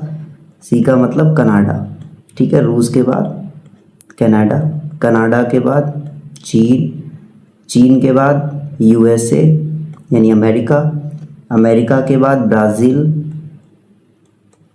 ठीक है। ब्राज़ील के बाद ऑस्ट्रेलिया, और ऑस्ट्रेलिया के बाद अगर बात करेंगे तो कौन आ जाता है हमारा? इंडिया यानी कि भारत। देखो 7 नंबर पे प्लेस आ गया, 1 2 3 4 5 6 7, ठीक है, 7वें नंबर पे आ गया। ये है उसकी सिचुएशन, ठीक है, पूरी इसका पैटर्न है यहाँ पे। अब देखिए, इसी पैटर्न को फॉलो करते हुए हम यूपी की प्लेस बताएंगे। तो यूपी के अगर राज्यों की बात करें तो देखो, सबसे पहले हम लिखेंगे RCC की जगह लिख दोगे MMU, ऐसा ही रहेगा, और फिर क्या लिखोगे? GK, ठीक है। अब देखिए, R से बना क्या हमारे पास? राजस्थान। तो यूपी में सबसे ज़्यादा बड़ा जिला कौन, सबसे बड़ा राज्य कौन सा है? उत्तर प्रदेश, सॉरी, भारत का सबसे बड़ा राज्य कौन सा है? तो राज्य है राजस्थान। उसके बाद सेकंड नंबर पे बड़ा राज्य कौन सा है? मध्य प्रदेश। थर्ड नंबर पे बड़ा राज्य कौन सा है? तो महाराष्ट्र। महाराष्ट्र के बाद फोर्थ नंबर पे बड़ा राज्य कौन सा है हमारे पास? तो यूपी। यानी यहाँ पे यूपी की सिचुएशन देखी थी और इधर भारत की देखी थी, ठीक है। यूपी के बाद जी का मतलब गुजरात, के का मतलब कर्नाटक, ठीक है। फिर से एक बार समझ लीजिए, अगर पूछा जाए भारत का जो है क्षेत्रफल की दृष्टि में कौन सा स्थान है, तो 7वां स्थान है। उससे पहले कौन कौन से हैं? तो पहले है रूस, कनाडा, चीन, यूएसए, ब्राज़ील, ठीक है, ऑस्ट्रेलिया और भारत। अगर पूछा जाए यूपी का कौन सा स्थान है, राज्यों में पूछा जाए तो यूपी का कौन सा नंबर है, 4th नंबर है, ठीक है। पहले नंबर पे कौन है जिसका क्षेत्रफल सबसे ज़्यादा है, वो है राजस्थान, सेकंड मध्य प्रदेश, महाराष्ट्र, यूपी, गुजरात और फिर कर्नाटक, ठीक है। इसके बाद यहाँ पे 2 क्वेश्चन और इम्पोर्टेंट है, वो भी देख लीजिए। सबसे पहले पूछा जाता है सबसे छोटा राज्य, ठीक है। अगर मैं बात करूं सबसे, ये तो सबसे बड़े बड़े राज्य हो गए ऊपर वाले, लेकिन सबसे छोटा राज्य कौन सा है, तो अगर सबसे छोटे राज्य की बात की जाएगी तो सबसे छोटा राज्य है हमारे पास गोवा, क्षेत्रफल की दृष्टि से। और अगर सेकंड नंबर पे बात करूं, मतलब दूसरा सबसे छोटा राज्य कौन सा है, तो वो है सिक्किम, ठीक है, सिक्किम। और अगर यही पूछ लिया जाए कि जनसंख्या की दृष्टि से, ठीक है, तो जनसंख्या की दृष्टि से सबसे छोटा सिक्किम ही है, वहाँ पे गोवा आंसर नहीं है, ठीक है। सबसे छोटा कौन सा है, सिक्किम। और सबसे बड़ा कौन सा है, तो सबसे बड़ा जनसंख्या की दृष्टि से सबसे बड़ा है यूपी, हमारा उत्तर प्रदेश, ठीक है। चलिए देखिए, हो गया ये, ठीक। नेक्स्ट क्वेश्चन की तरफ मूव करते हैं। नेक्स्ट क्वेश्चन है हमारा, कपास की खेती के लिए कौन सी मिट्टी सबसे उपयुक्त है और इसे रेगूर मिट्टी भी कहा जाता है। तो देखो, आपको पता है कि कपास, का से कपास, का से बना कपास और का से बना काली, ठीक है। और काली मिट्टी को ही हम क्या कहते हैं, रेगूर मिट्टी कहते हैं, ठीक है, याद रखना, काली मिट्टी को ही रेगूर मिट्टी कहते हैं। यानी सही ऑप्शन क्या हो जाएगा आपका, ब्लैक सॉइल, काली मिट्टी। इसके बाद देखिए, मिट्टियों से संबंधित कुछ इंपॉर्टेंट पॉइंट्स हैं, आप देख लीजिए।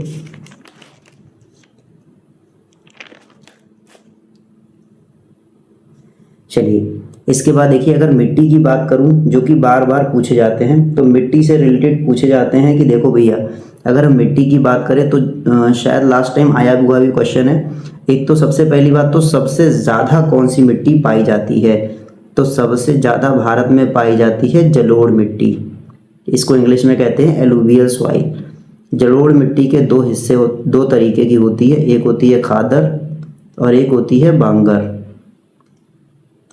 जो खादर है वो कैसी है, जो बांगर है वो कैसी है, तो देखो, अगर मैं बात करूं बांगर, बांगर का मतलब ऐसा ना भंगार, बेकार टाइप का, ठीक है। तो बेकार कौन सी चीज़ हो जाती है, लगभग जो पुरानी चीज़ें हो जाती हैं वो बेकार हो जाती हैं। तो जो पुरानी मिट्टी होती है वो बंगार यानी बेकार हो जाती है, ठीक है, बांगर मिट्टी कहलाती है। और जो नदियों के साथ बहकर नई मिट्टी आई होती है वो कैसी हो जाती है, खादर, उसे खादर कहते हैं। तो याद रखना, नवीन जलोढ़ मिट्टी को खादर और पुरानी जलोढ़ मिट्टी को बांगर कहते हैं, ठीक है। इसके बाद अगर पूछी जाए कि लाल मिट्टी के बारे में क्वेश्चन पूछ लिया जाता है कि लाल मिट्टी लाल क्यों होती है, तो लाल मिट्टी होती है आयरन ऑक्साइड की वजह से लाल,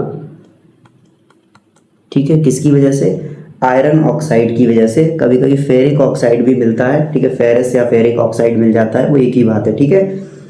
नेक्स्ट देखिए, किस देश को सफ़ेद हाथियों की भूमि कहा जाता है, तो सफ़ेद हाथियों की भूमि कहा जाता है थाईलैंड को, ठीक है। सफ़ेद हाथियों की भूमि किसे कहा जाएगा, थाईलैंड को। क्वेश्चन को छूट गए क्या पीछे,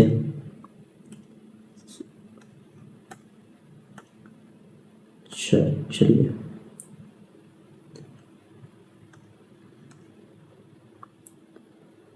अच्छा ठीक है, थोड़ा सा आगे पीछे हो गया, कोई बात नहीं, आप एडजस्ट करिएगा भाई थोड़ा सा।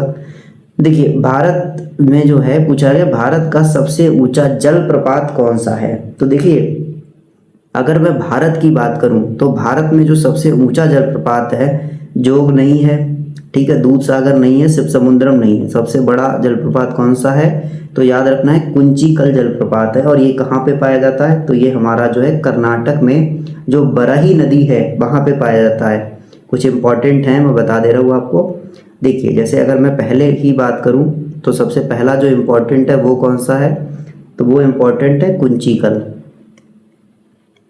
कुंचिकल जलप्रपात। और ये कहाँ है, तो ये हमारा है कर्नाटक में।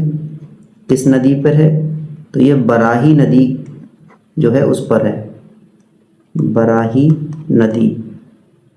ठीक है, इसके बाद इसकी जो हाइट है वो कितनी है, तो 455 मीटर इसकी हाइट है। सेकंड इम्पॉर्टेंट कौन सा है, सेकंड इम्पॉर्टेंट है जोग या फिर गोरसप्पा। ठीक है, जोग जलप्रपात, इसी को जोग या फिर जो है गोरसप्पा भी कहते हैं। कहाँ है ये, तो याद रखना कर्नाटक में है। कौन सी नदी पे है, शरावती नदी पे है। हाइट कितनी है, तो 253 मीटर। ठीक है, ये इसकी हाइट है। थर्ड इम्पॉर्टेंट कौन सा है भाई, थर्ड इम्पॉर्टेंट है दूध सागर, जो कि गोवा में है। दूध सागर जलप्रपात।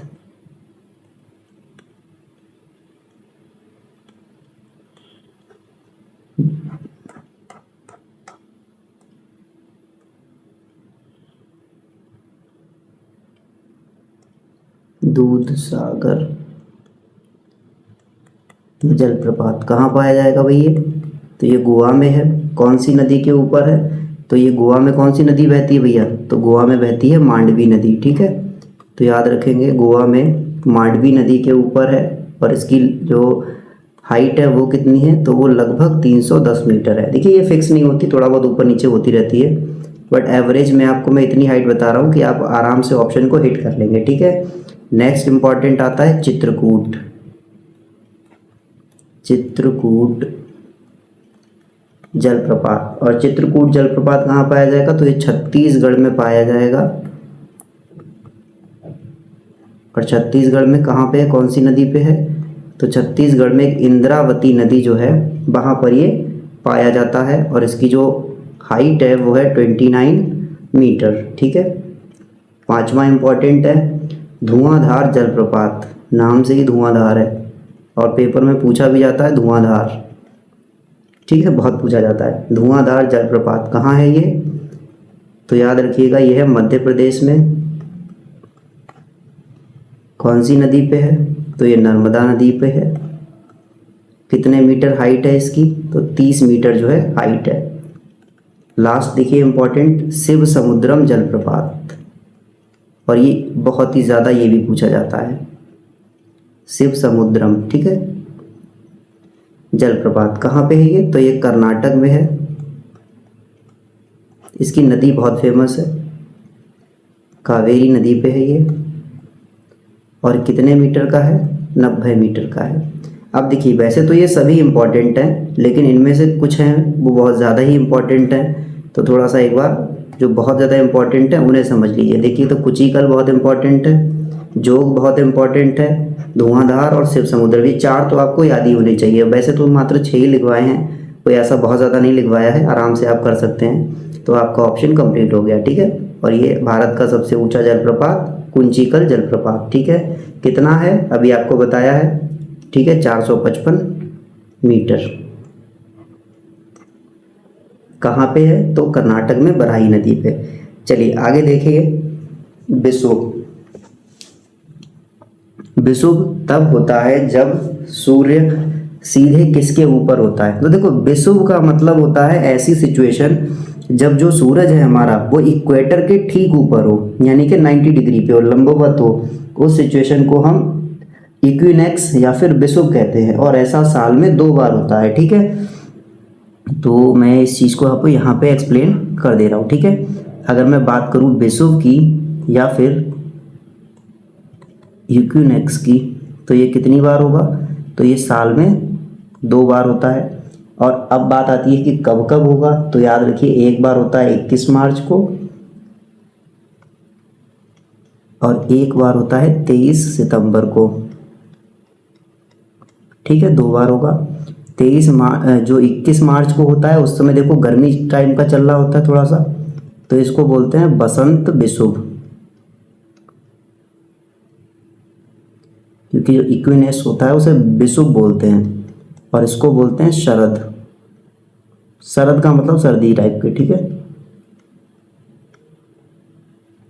ये इंपॉर्टेंट है, याद रखिएगा, बहुत इंपॉर्टेंट है ये। इसके बाद देखिए इंपॉर्टेंट आता है, जैसे ये तो हो गया सूरज इक्वेटर के ऊपर, क्या सूरज कर्क रेखा के भी ऊपर होता है या मकर रेखा के ऊपर भी होता है, तो बिल्कुल होता है, कर्क रेखा के भी ऊपर होगा और मकर रेखा के ऊपर भी सूरज होगा। ठीक है, दोनों को देख लेता हूँ। अगर हम कहें कि सूरज कब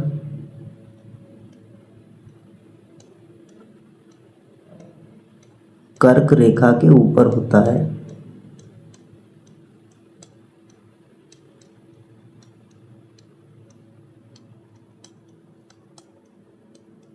तो आंसर हमारे पास क्या हो जाएगा, कर्क रेखा के ऊपर कब होगा सूरज, तो याद रखना 21 जून को।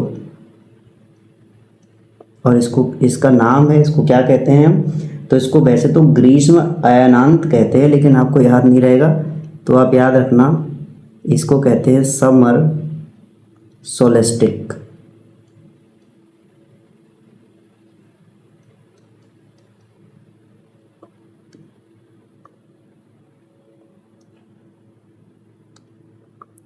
इक्कीस जून समर सोलेस्टिक। ठीक है, ये इसका नाम हो गया। ऐसे ही है कि क्या सूर्य मकर रेखा के ऊपर भी होता है, तो बिल्कुल मकर रेखा के ऊपर कब होगा, तो बाकी आप लिख लीजिएगा भाई। मकर रेखा के ऊपर होता है, देखिए मकर रेखा के ऊपर होता है 22 दिसंबर को, 22 दिसंबर को। और इसे क्या कहते हैं, तो कुछ नहीं कहते, इसमें ठंडे चल रही होती हैं, तो इसीलिए इसको कहते हैं विंटर सोलेस्टिक। ठीक है, हिंदी में इनको क्या कहते हैं, तो हिंदी में इनको कहते हैं अयांत करके कहते हैं। ठीक है, याद रखिए ग्रीष्म अयनांत और शीत अयनांत या फिर शरद अयनांत। लिख के दिखा दूं, ग्रीष्म अयनांत। ठीक है, और दूसरे को क्या कहेंगे, जो विंटर वाला है उसको शीत अयनांत। ठीक है, इसके बाद में और यहाँ पे 2 क्वेश्चन और इम्पोर्टेंट हैं, सोच रहा हूँ बता ही दूँ। चलिए न्यू स्लाइड ले लेते हैं। अब देखिए एक इम्पॉर्टेंट क्वेश्चन यहाँ पे जो कि बार बार पूछा गया है वो है उपसौर, और सेकंड इम्पॉर्टेंट क्वेश्चन है वो है अपसौर। अब देखिए जैसे उप शब्द है, उप जो यहाँ पे उपसर्ग लगा हुआ है, उप का मतलब होता है नजदीक यानी कि पास में। ठीक है, तो याद रखना ऐसा दिन जिस दिन सूरज जो होता है वो सबसे पास में होता है उसको क्या कहते हैं हम लोग, उपसौर कहते हैं। और जिस दिन सूरज सबसे दूर, जिस दिन सूरज जो है सबसे दूर होगा पृथ्वी से, उस दिन को क्या कहेंगे, उस दिन को कहते हैं अपसौर। ठीक है, इंग्लिश में इसे क्या कहते हैं, तो इंग्लिश में इसे कहते हैं पेरिहेलियन।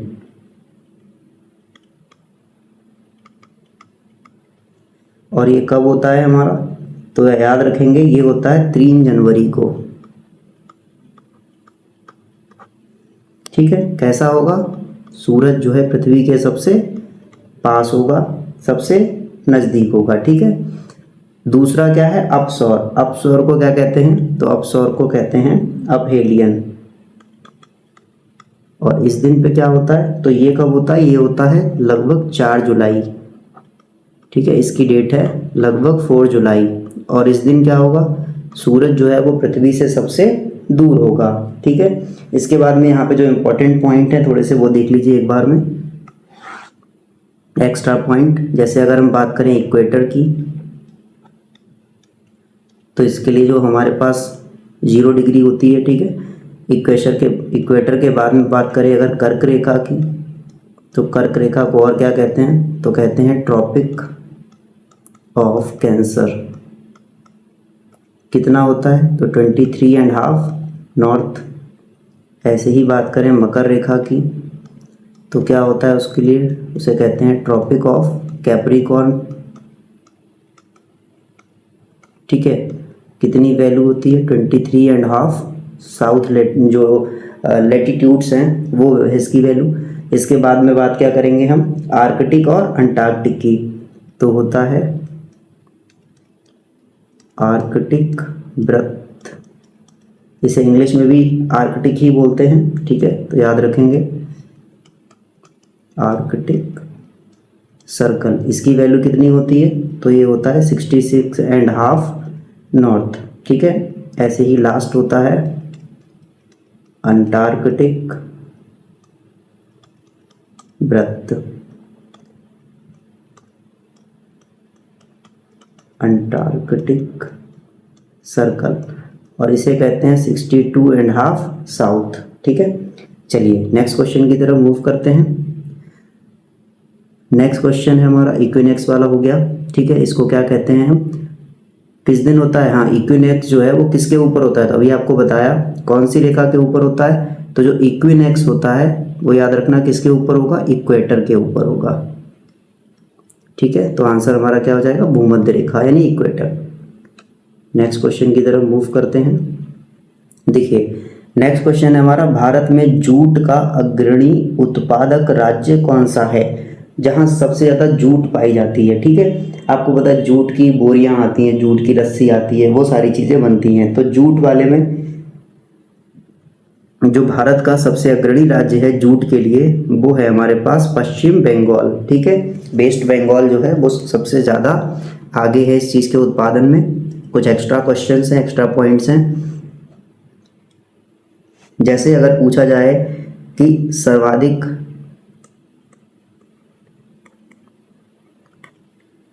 कॉफ़ी कहाँ पाई जाती है, सर्वाधिक चाय कहाँ पाई जाती है, सर्वाधिक दाल कहाँ पाई जाएंगी, ठीक है, सर्वाधिक मसाले कहाँ पाए जाते हैं,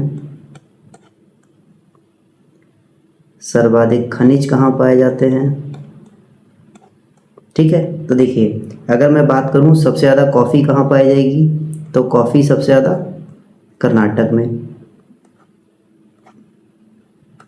ठीक है, चाय की बात करूँ अगर, तो चाय सबसे अच्छी और सबसे ज़्यादा कहाँ पाई जाएगी, असम में। दाल सबसे ज़्यादा कहाँ पाई जाएगी अच्छी, तो देखो सबसे ज़्यादा जो दालें होती हैं वो हमारे मध्य प्रदेश में होती हैं। अगर हम मसाले की बात करें तो मसाले भी मध्य प्रदेश में सबसे ज़्यादा होते हैं। और अगर मध्य प्रदेश ऑप्शन में नहीं है तब आप क्या लगाएंगे, तब आप दक्षिण का कोई भी राज्य लगा दीजिए। ठीक है, कर्नाटक केरल में से अगर कोई दे रखा है तो आप लगा सकते हो, क्योंकि केरल में भी जो है, जो केरल तमिलनाडु वाला साइड है वहाँ केरल में भी स्पाइसेस बहुत होते हैं, मसाले बहुत होते हैं। अगर खनिज की बात की जाएगी तो खनिज जो सबसे ज़्यादा होते हैं हमारे उड़ीसा में पाए जाते हैं। ठीक है, इसके अलावा अगर मैं पूछूं गेहूं, चावल, गन्ना, तो याद रखना अगर पूछा गेहूं सबसे ज़्यादा, चावल सबसे ज़्यादा, गन्ना सबसे ज़्यादा, तो तीनों का आंसर एक ही है, वो है हमारा प्यारा उत्तर प्रदेश। ठीक है, इसके बाद अगर पूछा जाए कि आपसे, ये सब हो गया, दालें हो गई। ठीक है, दालें हो गई, चाय हो गई, मसाला, गन्ना, गेहूँ, ये सब। ठीक, बस इतनी चीज़ें इंपॉर्टेंट हैं। ठीक है, वैसे तो बहुत कुछ है बताने को, लेकिन जो बेसिक बेसिक है और इम्पॉर्टेंट है, जो बार बार पूछी जा रही हैं, बस वही चीज़ों के बारे में डिस्कशन करेंगे। चलिए आगे देखते हैं। सेकंड क्वेश्चन है हमारा, नाथुला दर्रा भारत के किस राज्य में स्थित है। तो नाथुला दर्रा भारत के किस राज्य में है, तो याद रखना नाथूलाल जो हैं उनकी जेम फटी हुई है और उनकी जेम से सिक्के गिर गए। तो नाथुला दर्रा कहाँ से आ गया, नाथुला दर्रा सिक्किम में। ठीक है, अब इस चीज़ को याद करने का एक तरीका थोड़ा सा बता दे रहा हूँ मैं।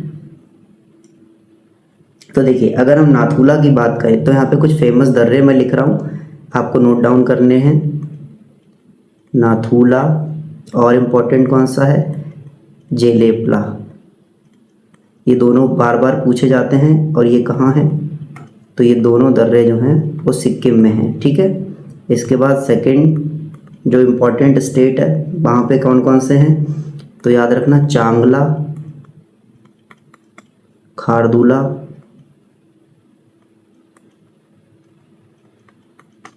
ठीक है, खारदुला के बाद में जोजिला,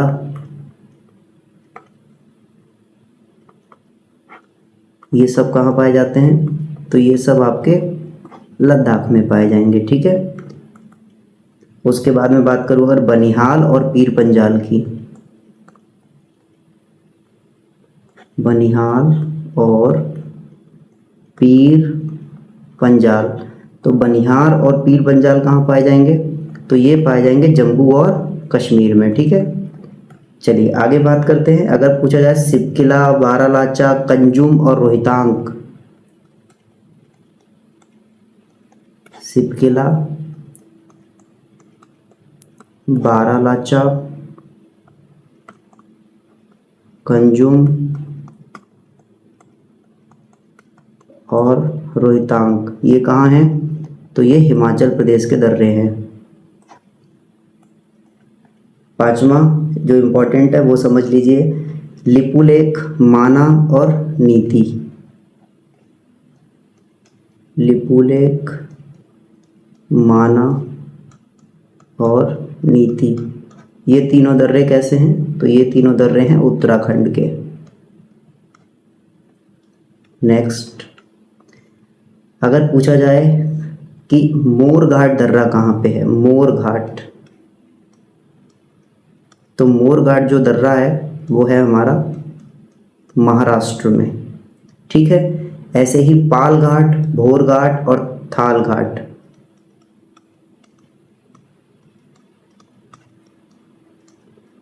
पाल घाट,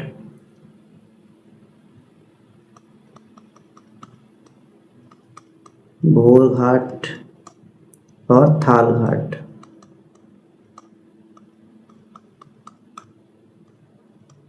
ये लास्ट है। ठीक है, अगर पाल घाट की बात करूं तो कहाँ है? तो केरल और तमिलनाडु के बीच में पाया जाता है। केरल और तमिलनाडु के बीच में। ठीक है, अगर बात करूं भोर घाट की, तो भोर घाट पाया जाता है महाराष्ट्र में। अगर थाल घाट की बात करूं तो थाल घाट भी हमारा कहाँ पाया जाएगा? महाराष्ट्र में। ये इंपॉर्टेंट दर्रे हैं। ठीक है, इसके बाद आगे बढ़ते हैं, ये सब हो गया। चलिए नेक्स्ट क्वेश्चन है हमारा, डैन्यूब नदी डैन्यूब नदी किस महाद्वीप से होकर गुजरती है? तो याद रखिए, डैन्यूब नदी जो है हमारी वो किससे होकर गुजरती है? तो वो यूरोप से होकर गुजरती है। आगे है, निम्नलिखित में से कौन सा ऊर्जा का गैर नवीकरण या फिर अनवीकरण स्रोत है? गैर नवीकरण का मतलब है जिसको दोबारा नहीं ठीक किया जा सकता, दोबारा यूज नहीं किया जा सकता, तो वो है हमारा कोयला। नेक्स्ट क्वेश्चन है, कपास की खेती के लिए कौन सी मिट्टी? हो चुका है, कपास की खेती के लिए कौन सी मिट्टी चाहिए? काली मिट्टी चाहिए। सफ़ेद हाथियों का देश थाईलैंड है। आगे देखिए, राष्ट्रीय वन अनुसंधान संस्थान का मुख्यालय, यहाँ पे देखिए कुछ अनुसंधान है, ये बिल्कुल जो है बहुत ही ज़्यादा इंपॉर्टेंट है। बस वीडियो लास्ट होने वाली है, थोड़ा सा डेटा और बचा हुआ है। देखिए, अगर मैं बात करूँ राष्ट्रीय वन अनुसंधान की, तो देखो अगर वनों का अनुसंधान होगा, ठीक है, अगर जंगलों का अनुसंधान होगा, उन पे रिसर्च की जाएगी, ध्यान दिया जाएगा, तो वो कैसे हो जाएंगे? तो आप कहेंगे सर डबल हो जाएंगे, दूने हो जाएंगे। ठीक है, तो इस तरह से आप याद रखिए कि अगर वनों का अनुसंधान होगा तो वो दुगने हो जाएंगे, यानी कि दून हो जाएंगे। ठीक है, डबल हो जाएंगे।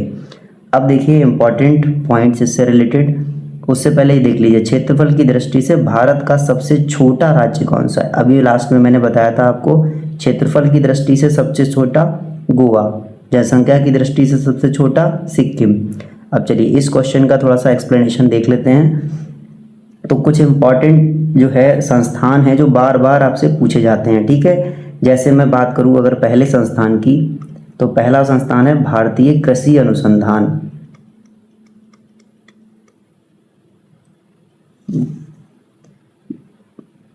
भारतीय कृषि अनुसंधान। ठीक है, ये कहाँ पाया जाएगा? सेकंड है भारतीय पशु चिकित्सा अनुसंधान। भारतीय पशु चिकित्सा अनुसंधान। थर्ड क्या है हमारे पास? तो थर्ड है डेयरी अनुसंधान, राष्ट्रीय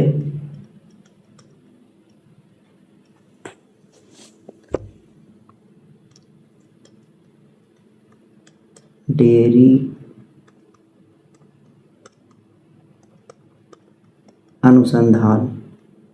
फोर्थ नंबर पे कौन सा इंपॉर्टेंट है? तो भारतीय गन्ना अनुसंधान। ये बार बार पूछे जाते हैं, ऐसा नहीं है कि कुछ फालतू फालतू पढ़ाया जा रहा है। आप प्रीवियस ईयर के पेपर उठा के देख लीजिए, आपको इसी टाइप के क्वेश्चन मिलेंगे।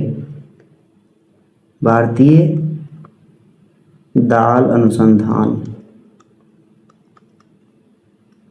छठा इम्पोर्टेंट है, दाल की जगह दलहन कर लीजिए, वो एक ही बात है, ठीक है, दलहन अनुसंधान। इसके बाद में कौन सा इम्पोर्टेंट है, शुष्क क्षेत्र अनुसंधान, केंद्रीय शुष्क क्षेत्र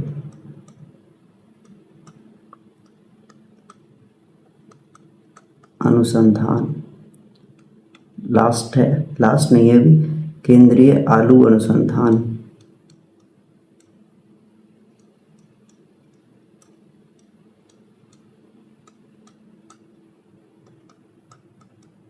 केंद्रीय आलू अनुसंधान के बाद आठवां इम्पोर्टेंट है भाभा परमाणु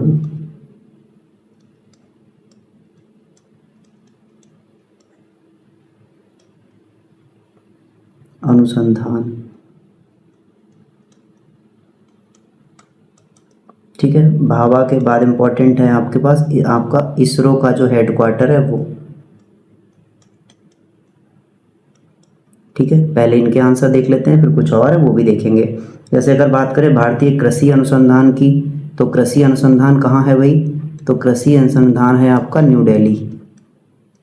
अगर पशु चिकित्सा अनुसंधान बात करूँ तो कहाँ है, तो वो आपका बरेली में है, ठीक है। स्पेलिंग मिस्टेक हो गई, ठीक है, बरेली में है। अगर हम बात करें डेयरी अनुसंधान की तो वो कहाँ पे है, तो वो है करनाल हरियाणा। दूध का जितना भी काम है वो अधिकतर हरियाणा साइड जाता है। अगर गन्ना अनुसंधान की बात करें तो ये कहाँ पे है, तो ये है हमारे लखनऊ में। दलहन की बात करें अगर, तो दलहन का जो अनुसंधान है वो है कानपुर में। अगर शुष्क अनुसंधान, देखो शुष्क क्षेत्र की बात करें तो शुष्क का मतलब है गर्मी, यानी ऐसी जगह जहाँ गर्मी हो, तो वो कौन सी होगी, राजस्थान के साइड। तो राजस्थान का जोधपुर जो है वहाँ पे क्या है, तो वहाँ पे केंद्रीय शुष्क क्षेत्र अनुसंधान केंद्र है। आलू अनुसंधान, तो याद रखना आलू जो है वो शिमला मिर्च में पड़ता है, तो आलू अनुसंधान केंद्र शिमला में है, ठीक है। भाभा एटॉमिक रिसर्च सेंटर यानी भाभा परमाणु अनुसंधान कहाँ पे है, तो ये पड़ता है ट्राम्बे मुंबई में। और जो इसरो है इसका हेडक्वार्टर कहाँ पे है, तो इसका हेडक्वार्टर है बेंगलुरु में। कुछ और रह गए हैं इंपॉर्टेंट, वो भी देख लीजिए।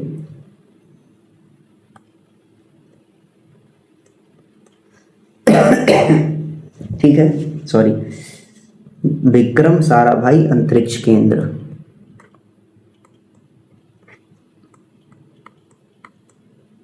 विक्रम साराभाई अंतरिक्ष केंद्र, ठीक है। और कौन सा रह गया अभी, तो इसके बाद में सतीश धवन अंतरिक्ष केंद्र,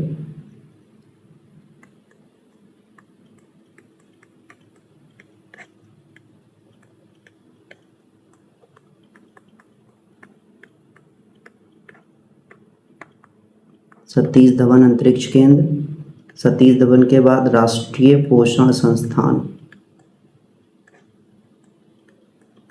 राष्ट्रीय पोषण संस्थान, राष्ट्रीय राजा रमन्ना केंद्र,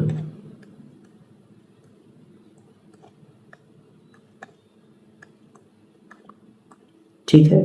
बस यही इम्पोर्टेंट है। एक लास्ट और देख लीजिए तो फिर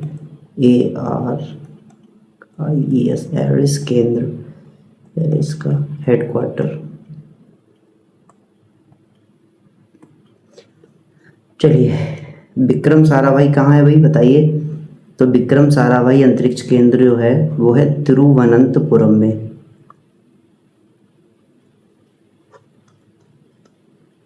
तिरुवनंतपुरम।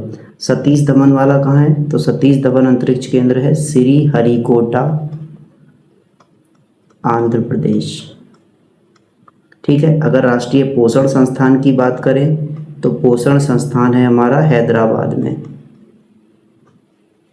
ठीक है। राजा रमन्ना केंद्र का, ये बहुत इंपॉर्टेंट है, राजा रमन्ना केंद्र कहाँ पे है, तो याद रखना ये है इंदौर में, ठीक है। उसके बाद अगर बात करें ARIES, ये कहाँ है, तो ये है हमारे नैनीताल में, ठीक है। यहाँ पे आपके सारे इंपॉर्टेंट फिनिश होते हैं। चलिए ठीक है, ये सब समझ गए। भारतीय कृषि अनुसंधान न्यू दिल्ली, पशु चिकित्सा बरेली, डेयरी राष्ट्रीय डेयरी अनुसंधान करनाल, भारतीय गन्ना अनुसंधान लखनऊ, दलहन अनुसंधान कानपुर, केंद्रीय शुष्क क्षेत्र अनुसंधान जोधपुर, केंद्रीय आलू अनुसंधान Shimla, Bhabha atomic research centre Mumbai, ISRO का हेडक्वार्टर बेंगलुरु, विक्रम साराभाई अंतरिक्ष केंद्र तिरुवनंतपुरम, सतीश धवन अंतरिक्ष केंद्र श्रीहरिकोटा, राष्ट्रीय पोषण संस्थान हैदराबाद, राजा रमन्ना केंद्र इंदौर, ARIES का हेडक्वार्टर नैनीताल। चलिए आगे बढ़ते हैं। डैन्यूब नदी किस महाद्वीप से होकर गुजरती है? तो याद रखना यूरोप महाद्वीप से होकर गुजरती है और इसमें कुछ खास नहीं है। निम्नलिखित में से कौन सा नवीकरणीय, तो बता दिया कोयला है, ठीक है, दोबारा यूज नहीं हो सकता। प्रमुख काजीरंगा राष्ट्रीय उद्यान किस राज्य में है? तो याद रखना काजीरंगा जो है असम चल दी है काजी मानस, ठीक है, तो काजीरंगा असम में जो है काजीरंगा जो है, और मानस राष्ट्रीय उद्यान कहाँ पे है हमारा? असम में। इसकी पूरी नेक्स्ट वीडियो जो है वो इसकी आएगी, उसमें पूरे भारत में जितने भी राष्ट्रीय उद्यान हैं उन सबको बाई मैप आपको समझाया जाएगा, ठीक है। तो यहाँ पे क्या है, काजीरंगा कहाँ पे है? असम में, और एक सींग वाले गैंडे के लिए ये फेमस है। चलिए ठीक है आगे बढ़ते हैं। यहाँ पे 2 पॉइंट्स आप समझ लीजिए, केवल 2 ही पॉइंट ज़्यादा इंपॉर्टेंट हैं, इसके अलावा वैसे तो इसमें पूरा टॉपिक ही बहुत इंपॉर्टेंट है, इसके लिए एक अलग से वीडियो लानी पड़ेगी, ठीक है। अगर पूछा जाए सबसे बड़ा राष्ट्रीय उद्यान, वर्तमान में सबसे बड़ा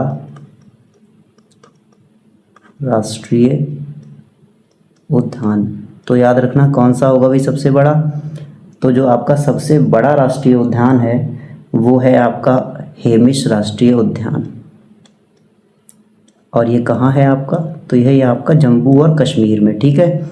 और अगर पूछा जाए कि सबसे छोटा राष्ट्रीय उद्यान कौन सा है, तो सबसे छोटा जो आपका राष्ट्रीय उद्यान है वो है साउथ बटन, और ये साउथ बटन है कहाँ पे? तो ये साउथ बटन जो है वो पड़ता है आपका अंडमान निकोबार पे, ठीक है। चलिए आगे देखते हैं नेक्स्ट क्वेश्चन। पृथ्वी की सतह का कितना प्रतिशत भाग जल से ढका हुआ है? कितना प्रतिशत है? तो 71% जल है, ठीक है। ये हमारी पृथ्वी हो गई। पृथ्वी पे 2 चीज़ें हैं, एक तो हो गया जल और एक हो गया थल। थल का मतलब है ज़मीन, तो जो जल है वो 71% है और जो ज़मीन है वो 29% है, ठीक है। चलिए आगे बढ़ते हैं। देखिए पृथ्वी की परत का मुख्य, अब ये इसमें परतों के बारे में थोड़ा सा हम देख लेते हैं। पृथ्वी पे 3 परत पाई जाती हैं। पहली को कहते हैं हम क्रस्ट, फिर मेंटल, फिर, ठीक है, क्रस्ट, मेंटल और कोर, 3 परतें पाई जाती हैं। पहले को क्या कहेंगे हम? पहले को कहेंगे क्रस्ट, फिर को क्या कहेंगे, दूसरी को हम क्या कहेंगे? मेंटल।